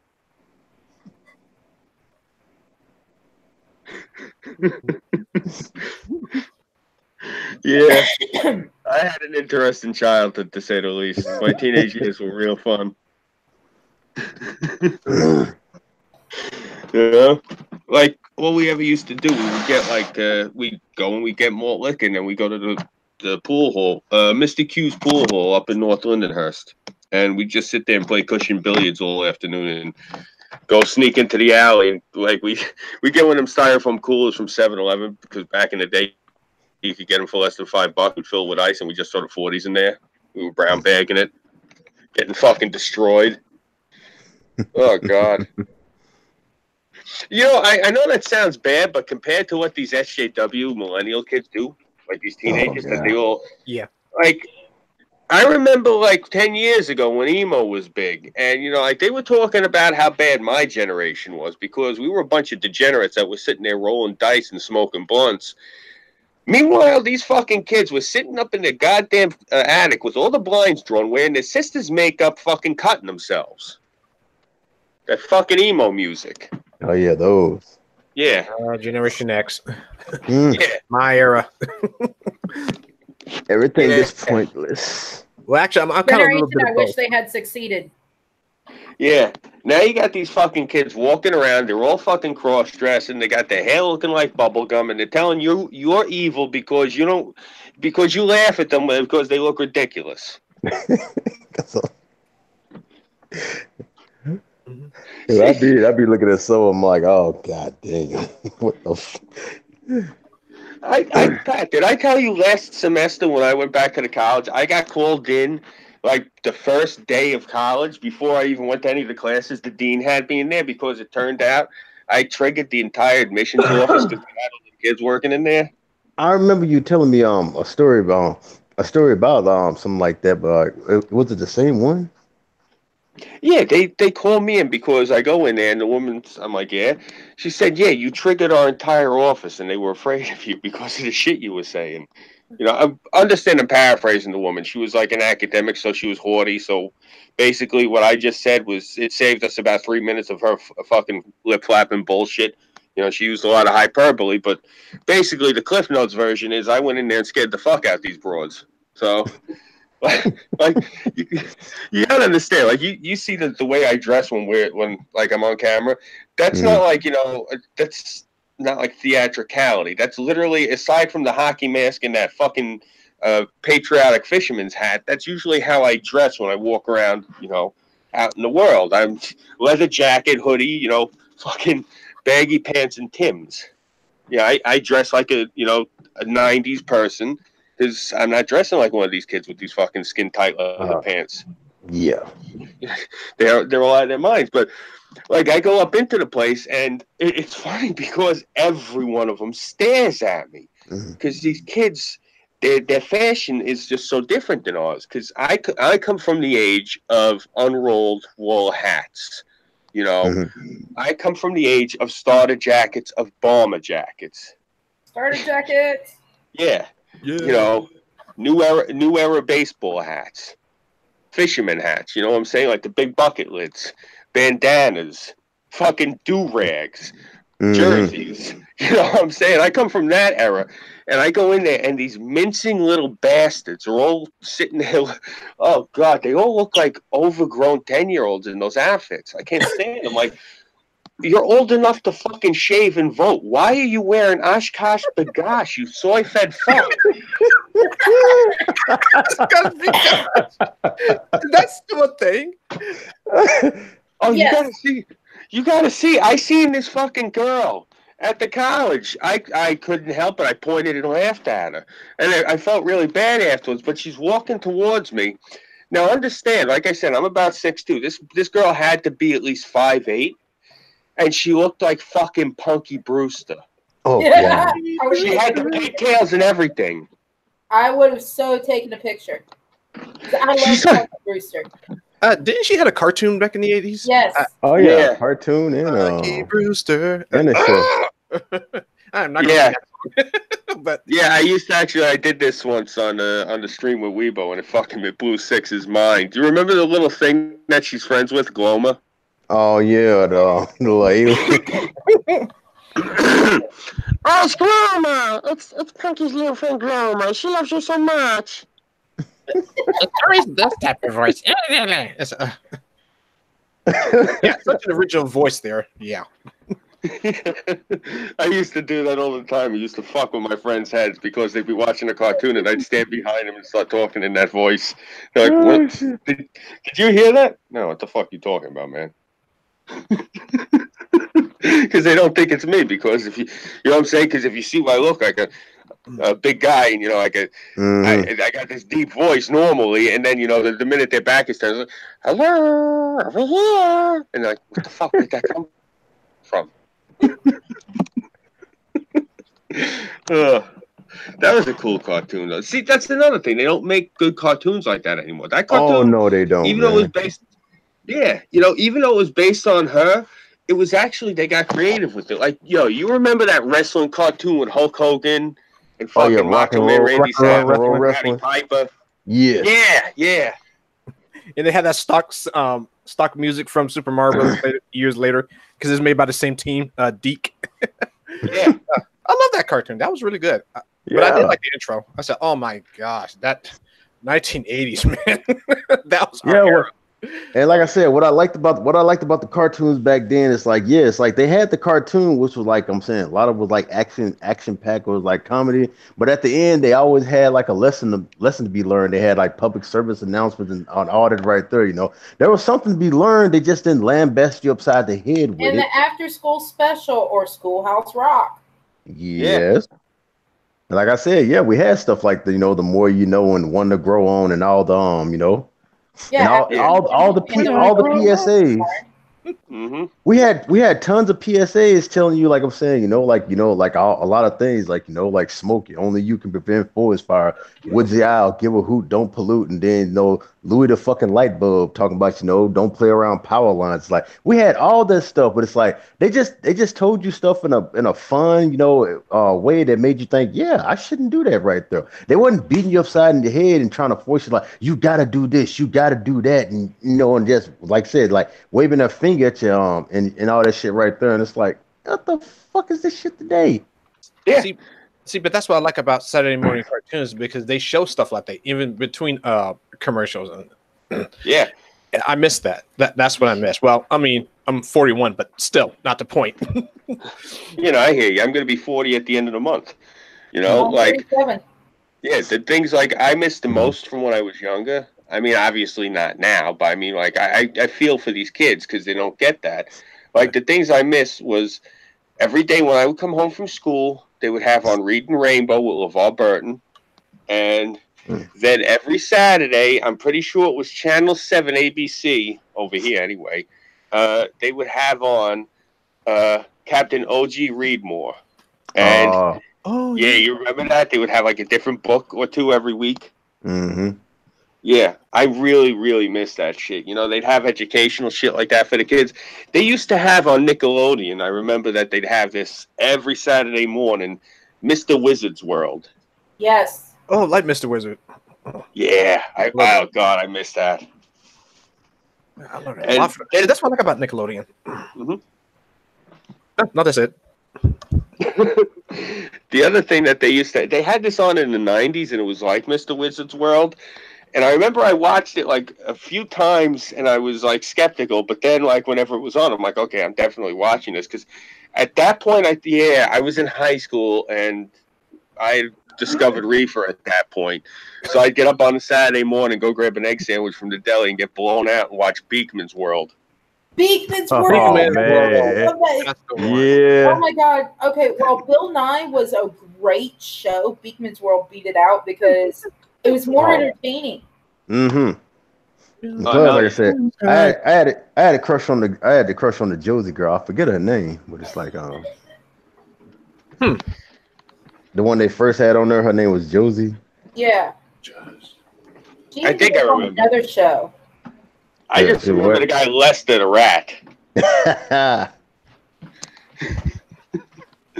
I remember my father New York sewer rat. My father did not like that show because he used to say he's like they're lampooning New Yorkers, and I told him I'm like, yeah, but Dad, the New Yorkers doing a science show, so he would tolerate it. Like he figured he heard the rat's accent, and he heard the other guy's accent. I convinced him that they were from Jersey City. That was one of the ways I was able to get away with watching it. Oh yeah, Alana Ubach or whatever the fuck her last name was. It was her. She also ended up on fucking Sister Act 2. Mm-hmm. Yeah, I can't tell you many times I wrote into that damn show hoping that my question got answered. Don't act like y'all didn't do it. Nope. I wrote for Superman, Dean Cain. Because they always gave that address, if you want your question to be read off on Beekman, right to Beekman's World and the address and all this shit right there. Yeah, I did that. Yeah, and they know where you live. Oh, fuck that. I can't even knock it because the one person I did actually write to, since we were talking about her a few minutes ago, was Punky Brewster, was Soleil Moon Frye. And I really hate saying this and sounding like a complete scoundrel, but right about when she hit puberty and all of a sudden she shot up to an E cup, I remember I was writing that broad letters right and left. Oh, man. I tell you, because the poor thing, she went in and had a breast reduction because she got, ridiculously big. Oh, but, yeah, You remember that episode when she was on the Wonder Years? I think that's the episode that catapulted me into puberty.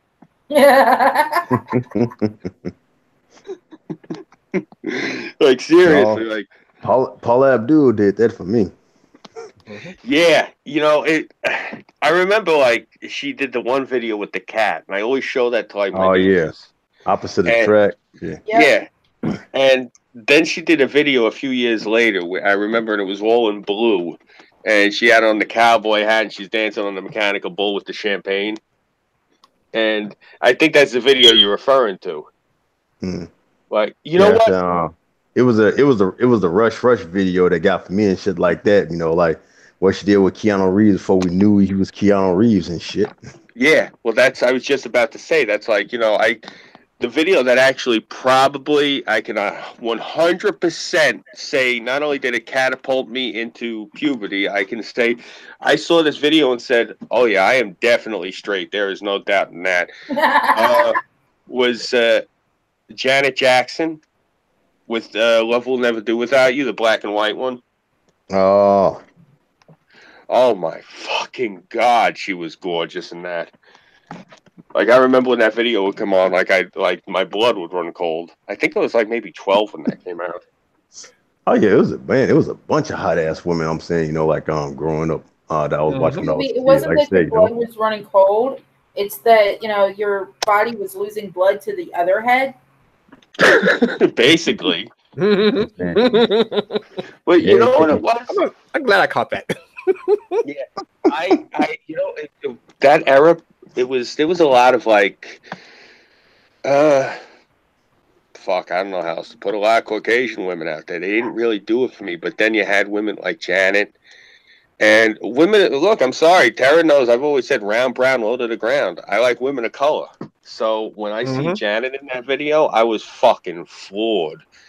And like, I guess you know what it was. I never seen any of Paul Abdul's like hotter videos. Like all the ones I ever seen, she was like that one, like I said with the cat, and there was another one she did. I never caught her videos. Not like the ones with Janet Jackson. All right, Those- go and actually look up Paul Abdul Cold Hearted Snake. That was kind of hot. It got a lot of airplay here. I just never caught the videos. You know what it was too? My older brother, he had a thing for Janet. So whenever her videos were on, like he would call me into the other room, and he liked Latoya too. But yeah, I remember. Oh God, I remember Janet. She still looks good though. yeah. God Like I bless her. said, Latoya didn't get popular until she like what posed for Playboy and shit. Yeah. You're she trying to one up her sister. Yeah, well, Paul, I feel bad for Latoya. She's fucking nuts. Man, oh my God, yeah. Like she actually had plastic surgery to make herself look more like Janet. I thought she had it to make herself look more like her brother. I thought Michael had like everybody had plastic surgery. I thought it was Michael, Actually, had plastic surgery to look like the most Latoya. Janet did was get a nose job. I don't even think she did that. If you look at all of her like photos, they look pretty consistent. Like I don't think she's had any work actually, to be completely honest. I mean now she's a little bit older. I'm sure she might have had a nip or a tuck. I don't think she needs it. You know? I mean, look, I hate saying it because, I didn't like that they invaded her privacy and were filming her when she was sunbathing. But if you ever seen that video, she's thick as fuck. And not in a fat way either. I mean, she looks like the type, if you smacked her on the ass, you'd probably break a bone in your hand. Seriously. I think that was Janet's like biggest problem. Like I said, it wasn't her looks and stuff like that. It was her fact, like like 1 second she was slim, then another second she was thick, and then she just kept like with the up and down weight. That was her biggest problem right there. Yeah, well, at least she didn't have it as bad as poor Oprah. Dang. Well, that's because she was getting a lot of flack from her producer and record company to be more like Michael.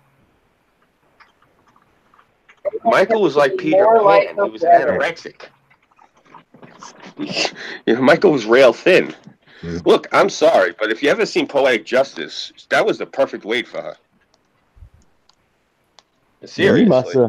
I can't imagine like living. I'm saying, the living the life that Michael did and shit like that, because it's like, God damn, man, dude hardly had any fucking privacy and shit like that, and it's like, hell, shit, just loved all around the damn world, and damn, all the stuff he had to do, like hell, shit, like The only dude that I know besides fucking Elvis Presley who can have a concert, man, that will sell out so goddamn much that, man, motherfuckers be packed out on the goddamn.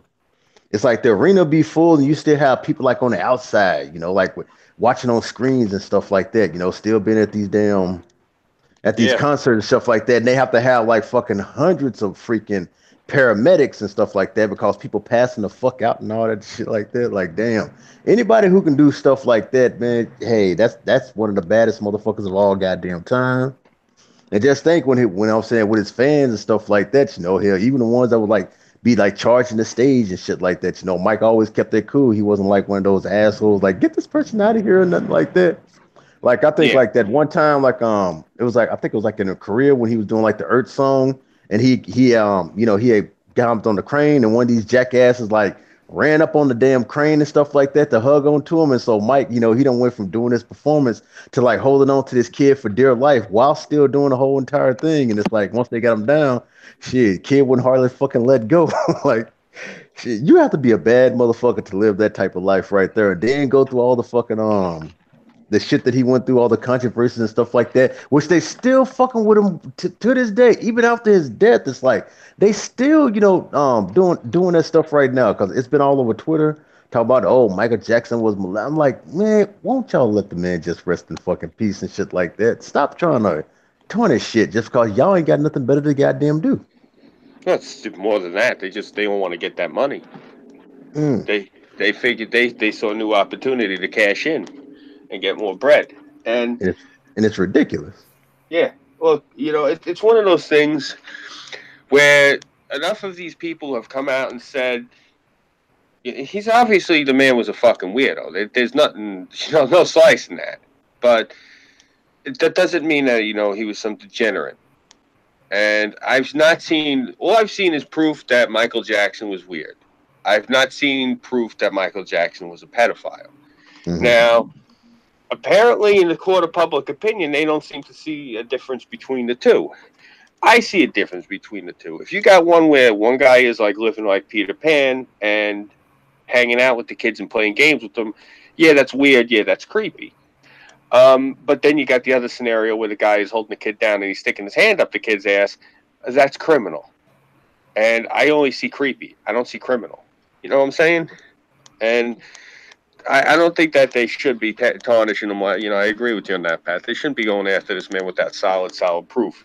The only proof they have, and Razorfist has been tearing this apart right and left, so he's been doing a good enough debunking for me to sit here and say I don't see any solid evidence that Michael Jackson was anything other than just bizarre.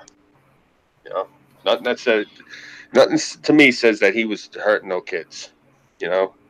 It's a shame that they went after him the way that they did. If he honestly was just a harmless weirdo, what they did to him is just pure evil. Yeah, like Mike was just one of those kids at heart and stuff like that because he never had a childhood. His childhood was basically spent, performing and shit like that. Yeah, it's really sad that what Joe Jackson did to him. Turning him into basically like a fucking ATM card. Yeah, it's like I kind of understand, but then again, it's like you gotta let your kids be kids. I understand, you didn't want them to live the life that you did, like growing up poor and stuff like that. But it's like, dang. Yeah. At a time, it's like I'm saying, greed just got, Did you guys happen to watch Razor Fist actually has 3 videos? I didn't get to watch part 3 yet. How was it? It was good. Okay, I'll check it out like after this, or maybe tomorrow. It's such a sad state of the world. Mm-hmm. Man, and I thought 2016 was bad, let alone the later years. Man, 2019 is no different. Well, let's hope. We're only just in the beginning of March. Well, getting into the middle of it at this point. Yeah, yeah, and the weather's getting way better. So, yeah, I can go outside and do stuff now. Let's the pollen start getting, and shit like that, like which it ain't got me yet, but it sounds like it's getting Terra. Yeah. Yeah, it got me good. Fucker. Anytime that February is, what's that? Well, hey, blame it on February. I wouldn't No, I'm have. blaming it on you, Weather Wizard. All right.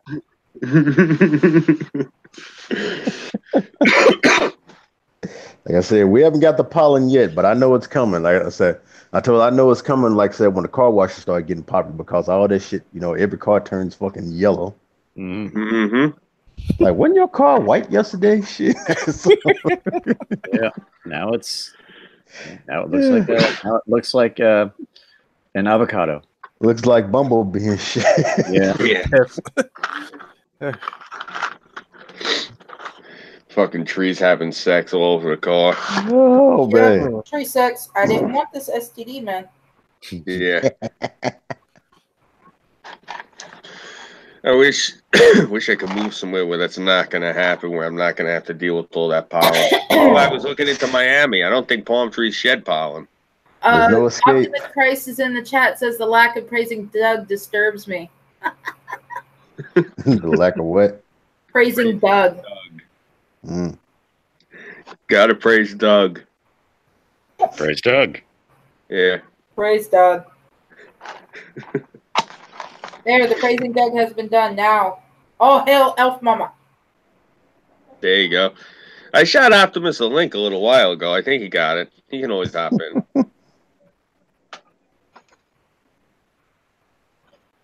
Let's see. All right. What else is going down? Oh yeah, like this weekend. What do y'all think about the what do y'all think about the crazy motherfucker that jumped into the goddamn shit with the Jaguar? She's a dumb bitch, and I wish Darwin had finished its job. Oh my god, that's what I was saying too. I'm like, I don't feel sorry for like one goddamn bit. What you expect? Shit. Oh, I'm finna take this selfie, and the motherfucking Jaguar like, dinner. Yep. Oh, you mean that chick that got mauled by the Jaguar when she took a selfie? Mm-hmm. Dumb fucks. Well, that circles back to what I was saying before. They don't educate these kids. Nope. Not properly, anyway. Right? I tell you about the thing I heard these two kids say once. I forget what was the crux of the conversation, but the end of it was the one kid said to the other, when I say kid, I'm talking like teenagers, like, old enough to like drive with a learner's permit. Don't be an idiot, asshole. They've always had TV. It's always been around. Mm-hmm. That's what I heard the one kid say to the other, and I look at him like, wow. And you're about to get in that car and drive, and you think TV's always existed. Speaking of which, it seems like the World Wide Web turns 30. Oh, wow. It's been 30 years. Yeah. Go CERN. Holy fuck. It's been since 1989. I didn't know it existed back then. Oh, well. I learned something today. Yeah. Thank you, Google search. Or whatever that is. Yeah, I got nothing at this point. Well, hey guys, I gotta jump out. I gotta hit the shower. I smell horrible. All right, Six, hit me up when you get done with the shower. All right. All right. Have Take it fun, easier, Six. Yep. Have a good night. Yeah, man. Yeah, and I have to get to bed too, and I gotta walk the dog again. Not yet. That dog like, did I hear a walk? Yeah, right. Oh, did you guys hear the news before you kill it? Before I forget, did you guys hear the news about my state? What do they do this time? My state is officially bankrupt because of Alexandria Ocasio-Cortez getting rid of Amazon. That was actually what Cuomo was banking on to save the state. So they officially declared that my state is now bankrupt. Oh, I heard that they were at risk of going bankrupt. It's official now? It's official, and the best part of it is... Thanks, Cortez. Mayor Bill de Blasio's response was... he wants us to rise up and seize the money from the rich, so he's calling for communism. Oh, God. Oh, what do you mean by rise up and seize the money from the rich? Like, what exactly is he calling for to happen? He wants the redistribution of wealth. Yeah, how's he gonna get that? Yeah, the fuck he's gonna do that? He wants us to initiate. He wants them to initiate policies for him to tax the rich and to take their money. Oh god. I might have to leave the state. Seriously, I'm looking into getting the house appraised this week now because I might actually have to get the fuck out of here because of this stupidity. My mother, I might send my mother down to Florida, her and my sister and my aunt, you know, if my aunt decides she's finally going to leave Brooklyn. But me, I might wind up staying up here and just saying fuck and going across the river into Hoboken, Jersey. Like, I can't leave here. I'm anchored to here. I'm too institutionalized. I'm saying, like, damn, it's like Ocasio-Cortez is fucking them New York. I'm saying fucking Elmore, whatever the fuck her name is, fucking up Minnesota. Like, what the fuck are these kids doing? Destroying our country, man. God. Who put these kids in charge? When he said to seize the money from to rise up and seize the money from the rich, does that include him? No, it never includes them, you know. Yeah. Anybody but they. At the front of the line for the guillotine. I'm saying they want to take everybody else's money, but they want to hoard theirs.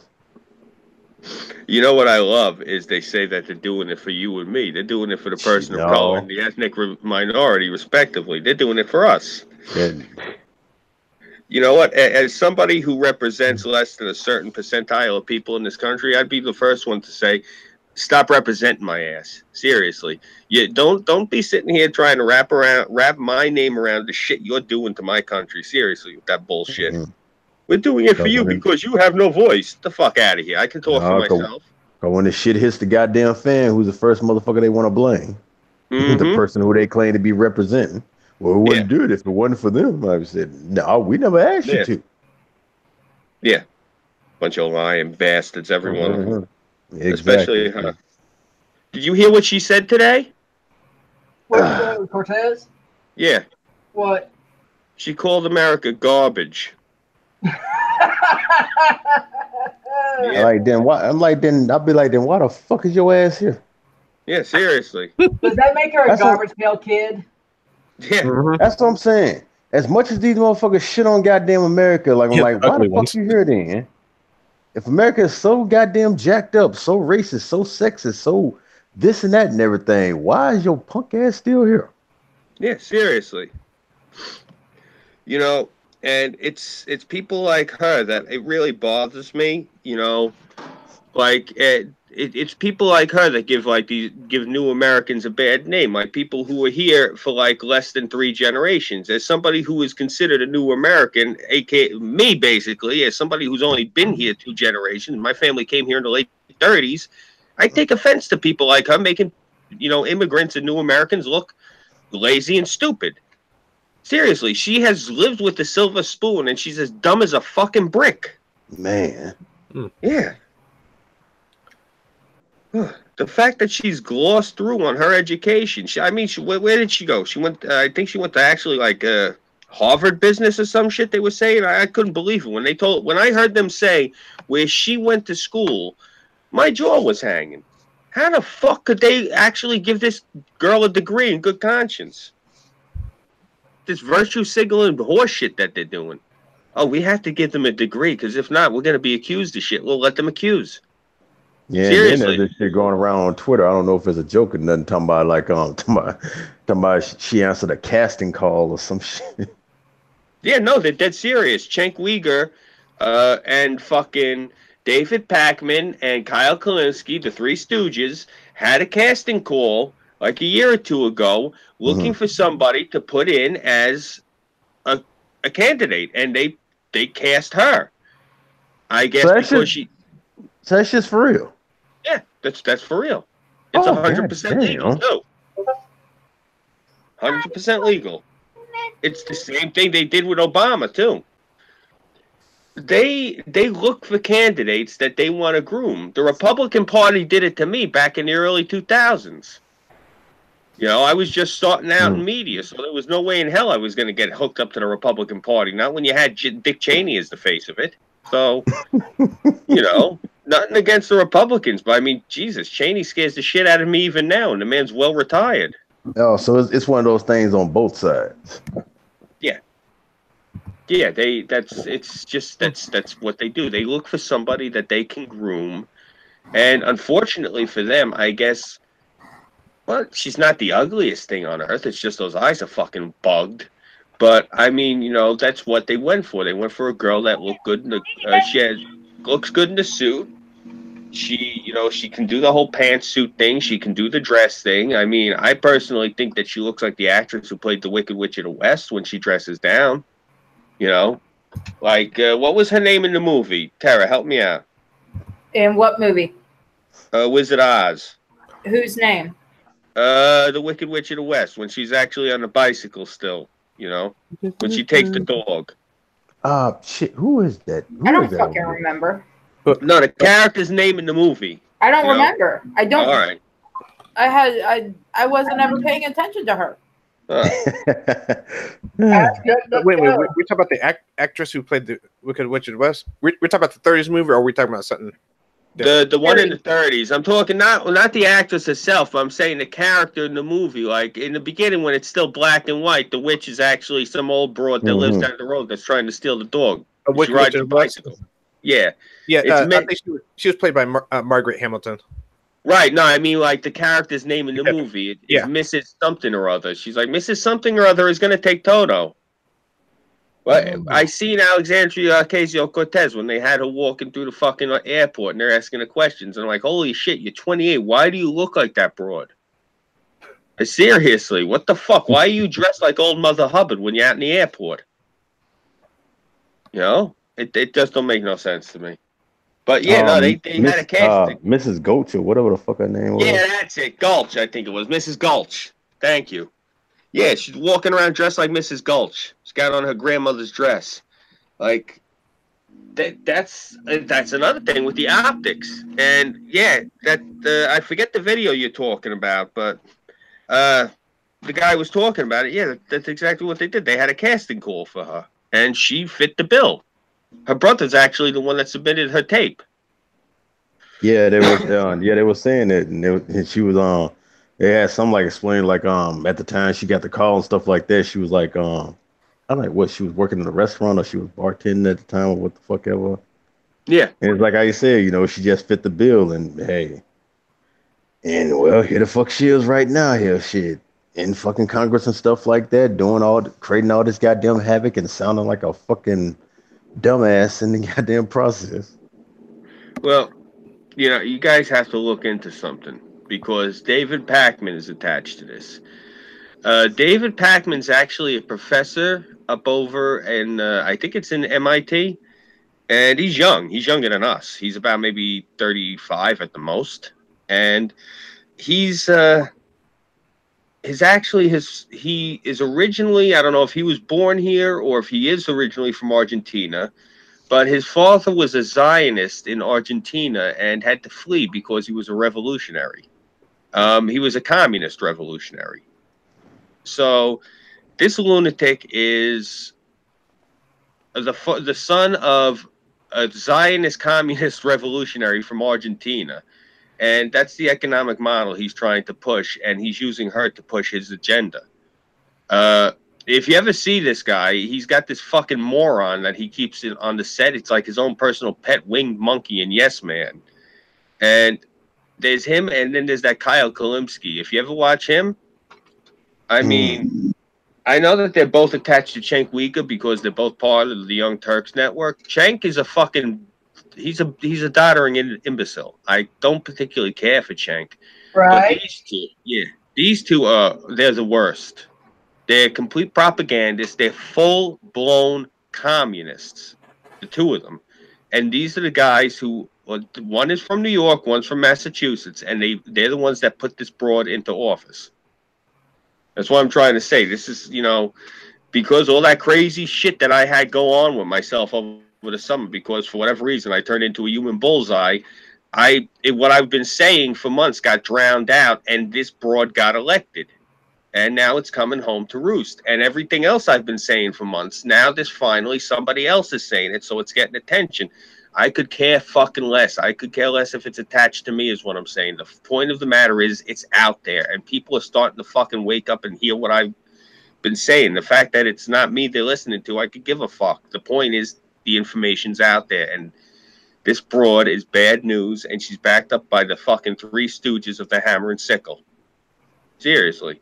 She's backed up by Cenk, she's backed up by fucking Kyle, and she's backed up by David. These fucking morons are going to destroy this country using her. And I've been saying this, and now it's finally fucking come out. And thank God this guy made that video, and I'm glad you brought it up, Pat, because this is something that's really serious, because this bitch is the Jar Jar Binks that's going to bring down the fucking Senate. Seriously. That's the way you've got to look at her. She is Jar Jar Binks. You guys got that reference, right? Excuse me. Well, now. So, No better than Admiral Gender Studies. What? Yeah. Admiral Hodo, Oh, God. a.k.a. you mean Admiral Hodo? from The Last Jedi. Oh, I didn't watch that shit. Are you kidding me? Who? No. I'm joking. The minute I seen Laura Dern with her purple hairdo looking all pissed off, I'm like, nah, I'm not going to watch fucking a space SJW. Get the fuck out of here. Mm-hmm. Fucking Judy Jets into the dark side? I think not.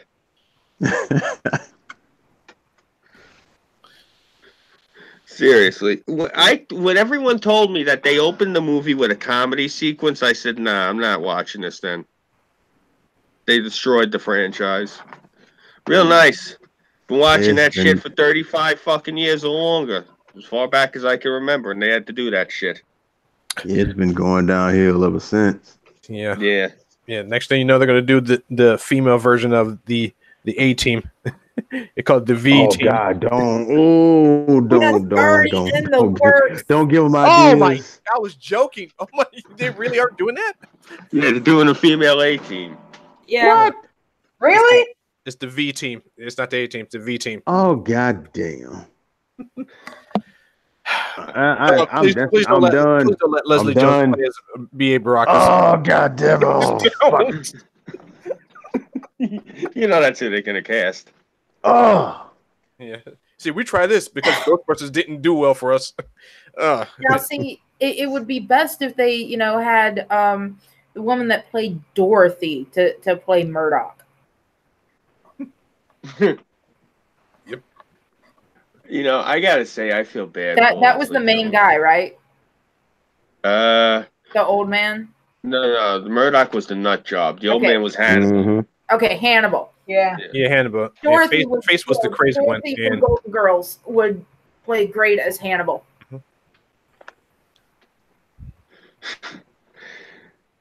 I can see her chewing on a cigar. Or eat it. I don't know. I feel bad for poor Leslie Jones. I really, truly do. I mean, just such a very, very pushing the bounds of what can be considered feminine. And it just, oh my God, the way the right was having a field day with her. Like when Milo Yiannopoulos said that she was a hot guy, I lost it. Oh man. Yeah. Milo. Yeah.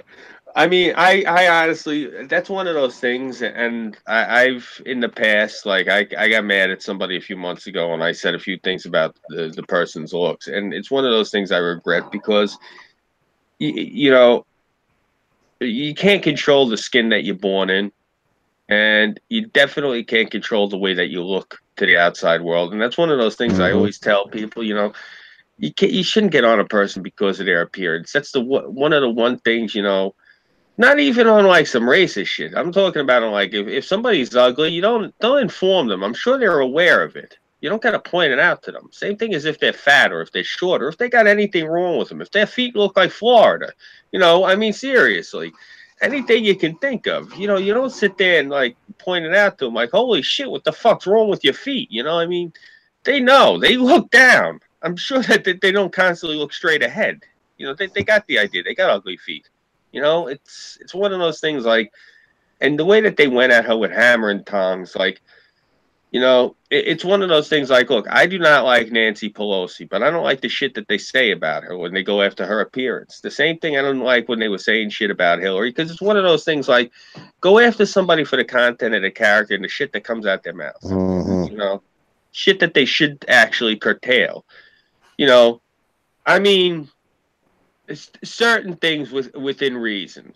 I mean, if you can make a certain joke, I can you know, I can appreciate it. You know, like when somebody pointed out that Hillary Clinton in that pantsuit, she bore an eerie resemblance to a bottle of Downy, just because of the color scheme she was wearing. That I thought was hysterical. You know, shit like that I can appreciate. You know, but I don't know, man. It's just that when they were going after Leslie Jones, I didn't like that shit. It's just like, yeah, okay, fine. The movie isn't going to be that good, but you don't have to sit there and fucking roast her they roasted her for weeks straight. And it's one of those things. That's why I always said the right and the left. I don't appreciate it on either side when they do it, you know? Yeah, I think the thing what really made it worse, like I'm saying, you know, even though they were roasting her, you know, she was she was giving it. I'm saying she was giving as good as getting, but in the end, you know, hell, shit, you know, she's the one that they made the damn victim. Even though I'm saying, you know, she was clapping back at folks and stuff like that, even sicking her fan base on certain people. But everybody talking about, oh, poor Leslie Jones. I'm like, how? Like, you know, she goddamn hell. She was doing the exact same thing. I can understand if, you know, people just popping at her and stuff like that and she wasn't saying nothing back, but shit. Yeah. She wasn't totally innocent. No, I'm not trying to like expunge the record and like clear her name or anything like that. I'm just saying it. It's one of those things. It's like I don't appreciate it when I see people doing it. Like it's, you know, Milo trolling her and saying he's just trolling her and it's all in good fun. You know, that's all well and good, but then like, I mean, they just kept like hammering over and over, and it was when it was the same people who were going back for seconds and thirds and fourths and fifths. Now, if you're in an exchange with her, that's one thing. But when, you know, it's one of those things. If you're gonna take a shot at somebody, take a shot and wait for them to respond. To me, it's a little bit more classy. I've seen some of these exchanges where they'll just keep going after the person and keep going after the person and keep going after the person, and not just with the dog piling either. Because to be fair, I'm not checking what everyone else is doing, so I don't know if I'm participating in dog piling. But on the occasions where I felt like the need to respond to somebody, I'm going to write them something. It may be scathing, but I'm just going to write the one thing and wait for a response. That's just me. You know, that's one of the things I didn't like was when I'd see, you know, like one person would send like, oh, I don't know, a few dozen tweets to Leslie Jones over and over saying all this horrible shit to her. Like, what are you accomplishing? You know, that's one of the things. It's not that I'm telling them, you know, what to do or saying, no, you're not allowed to do whatever the fuck you want, but you don't got any class when you do that sort of shit. You're being childish.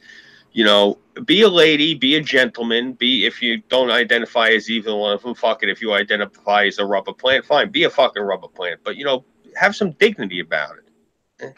I see such a loss of class in our culture. It's upsetting, you know? I say, yeah, true that. Seriously. Yeah, just if people would just treat each other with courtesy, with some kindness, you know, you get a lot more accomplished. And it seemed that whole thing, like what happened with her, it was so ugly, the whole thing. You know, they went after her out of all of them. And people, you know, and it's like you just said, people said they singled her out for all these reasons. And the reasons they singled her out was because she was a loudmouth. And she brought a lot of it onto herself. But at the same time, it's just the people who decide, okay, I'm going to take an entire weekend out and harass the fuck out of Leslie Jones. Like, really? Got nothing else to do? Don't you got a spouse?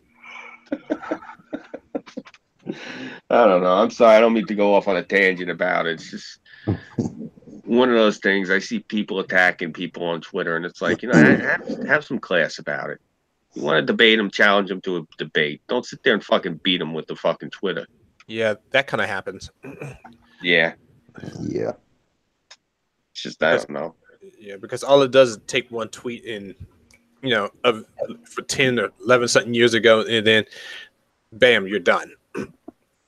Yeah, no, I've seen that fucking circus absurdity that they've been rolling out now, going after people for shit from a decade ago because times have changed. But yeah, I'm talking about like you'll get like I've seen people do this. They've done it in front of me even when I'm on stream with them, and I'm like, yo, why are you hitting that person with 18 tweets? What are you writing a novel and you can't fit it all into one tweet? Like, no, I'm saying all this different shit to them. I'm trolling them. Yeah, all right. But the real question is why? Who spent hours and days on end looking for an old tweet just so they could find something to troll them with? Oh, you'd be surprised a lot of times. That's one thing that, for example, Kevin Hart. Okay, prime example.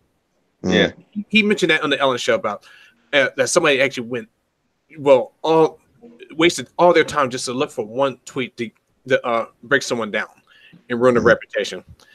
I said, I'm not even going to get into the other ones. That's a whole different topic for another day. But damn, that was fucked up. I know. Yeah, I think I've only seen that like once. Like I think I did a video about the whole Riley Reid thing. How she was such a big Me Too big Me Too pusher and shit like that. And then a lot of people brought up some shit that she said back in, I think, 2012 or something like that, about how she raped her damn boyfriend and the damn. And she enjoyed it. Yeah. Talking about, she tried to talk him into having sex in the damn theater, and he said no 3 times. So she just said, "Fuck it," I just jumped on it.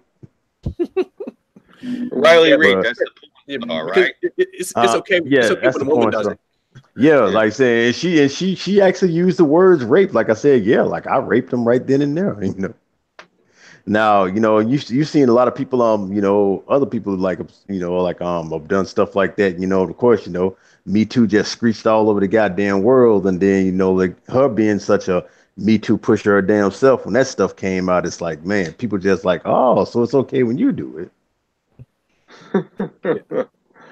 That's absurd. Yeah, I'm pretty sure she was joking, but nah. Yeah. You weren't joking. You actually raped that little boy. Poor kid. He had a future, but no, you ruined it. And now he's going to pay for it because of what she did. Yeah, I said, well, not really. Like I'm saying, from what I heard, he enjoyed it and shit like that. But technically, it was rape. And you know how they go. They always try to go on these technicalities until the technicality hits their ass. And I think that was the point of what she said. She said, okay, if she raped him and he enjoyed it, then it wasn't rape. She probably used that to mess with our minds, but yeah, I'm not buying it.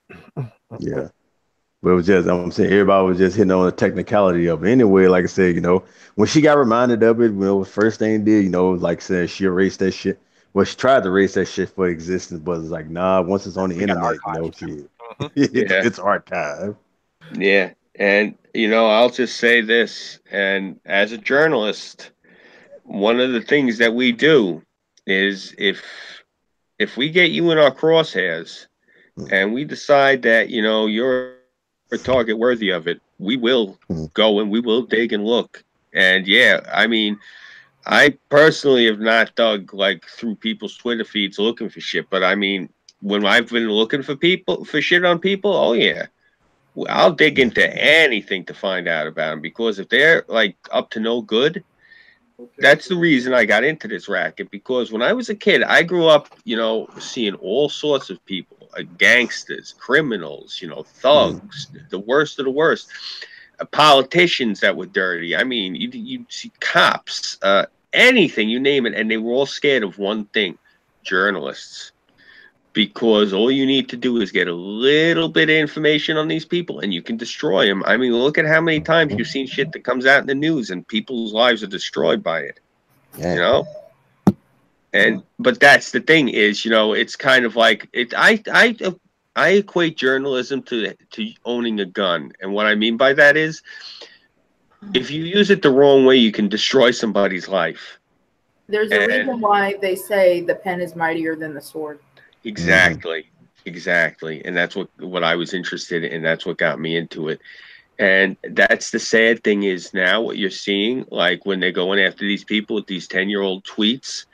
And, you know, when you do that and you dig through somebody's Twitter feed or whatever, like their blog posts or anything, you know, and you're doing it specifically to color narratives, you see, that's when it's evil. Because, like, when I do something like that, I'm looking to go and expose somebody who's, you know, like, let's say, running a pedophile ring in my neighborhood. Or I'm looking into people who are running guns, you know, or running drugs or anything of that nature. I'm not looking to do something because I don't agree with this person. That's fucking sick. That's like some ex-girlfriend, ex-boyfriend shit, you know?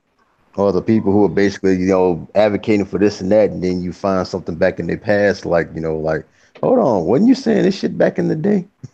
Yeah.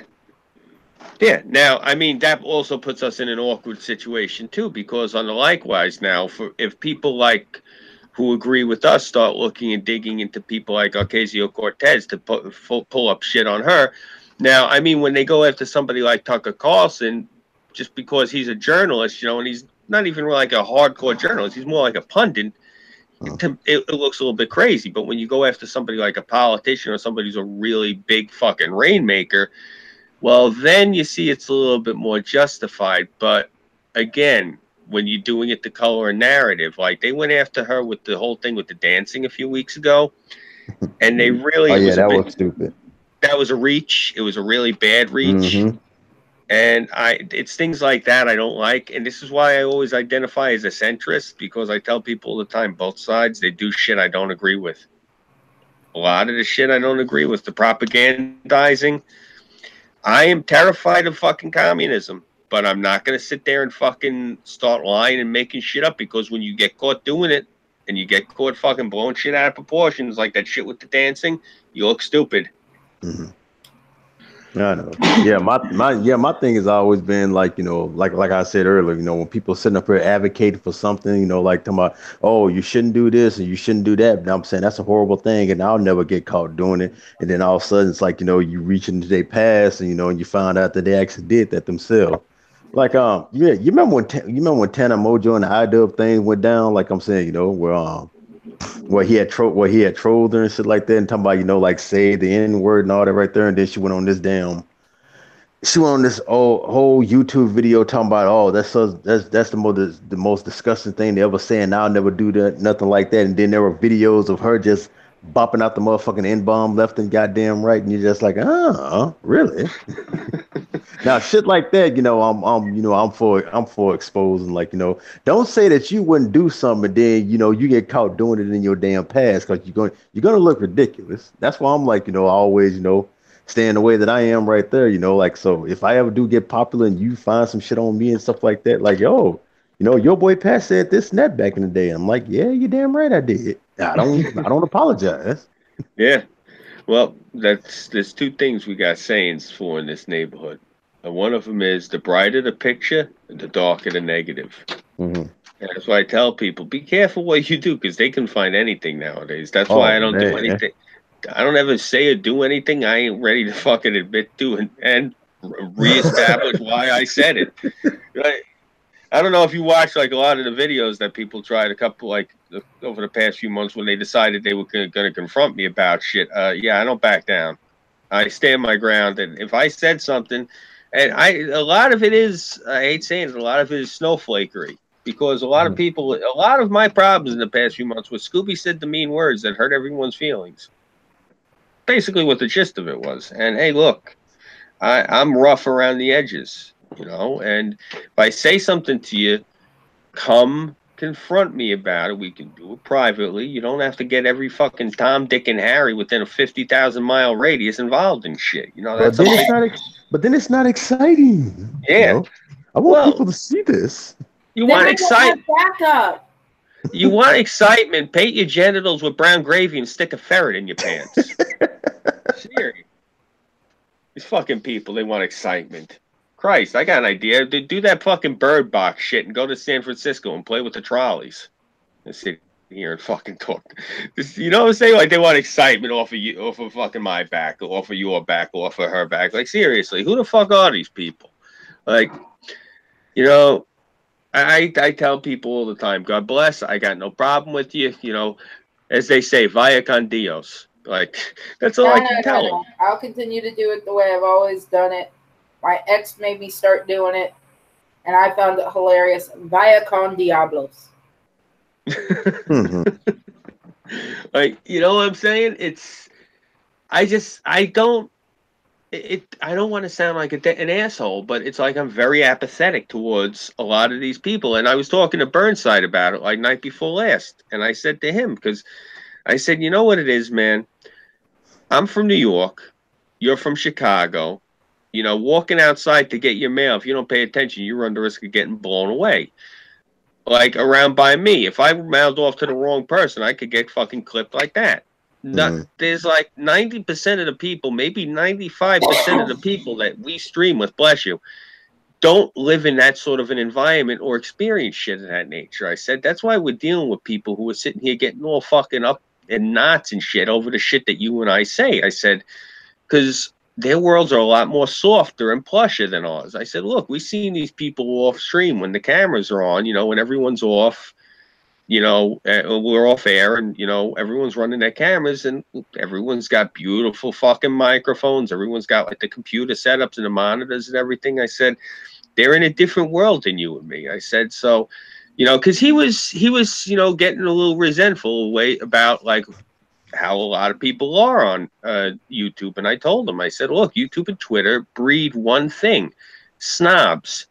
Middle class and upper middle class snobs. You're dealing with a lot of people who got 2 cars with payments, they got the house with the mortgage, and in their spare time, they got a few grand worth of communications equipment because they're working good because the economy's doing good. You know, that's what you're dealing with. I said, we're a bunch of poor people who are trying to get on here because we're afraid that communism's going to overthrow the country. And we're getting in the way of their pud pulling pissing contest over who's got the bigger dick and more subscribers. And that's really what the problem is we're coming from this from different points of view. A lot of these people are on here like, I got to get paid. And we're on here screaming the sky is falling. That's why we're locking horns. You know, that's the way I look at it, at least. My motivation for being on here was never monetary, you know. As we all just like established like 20 minutes ago, fucking bunch of communistic morons hired a friggin' actress to represent my my district here, and she's making my entire area look like a pack of morons. You know, that's what my major concern is right now.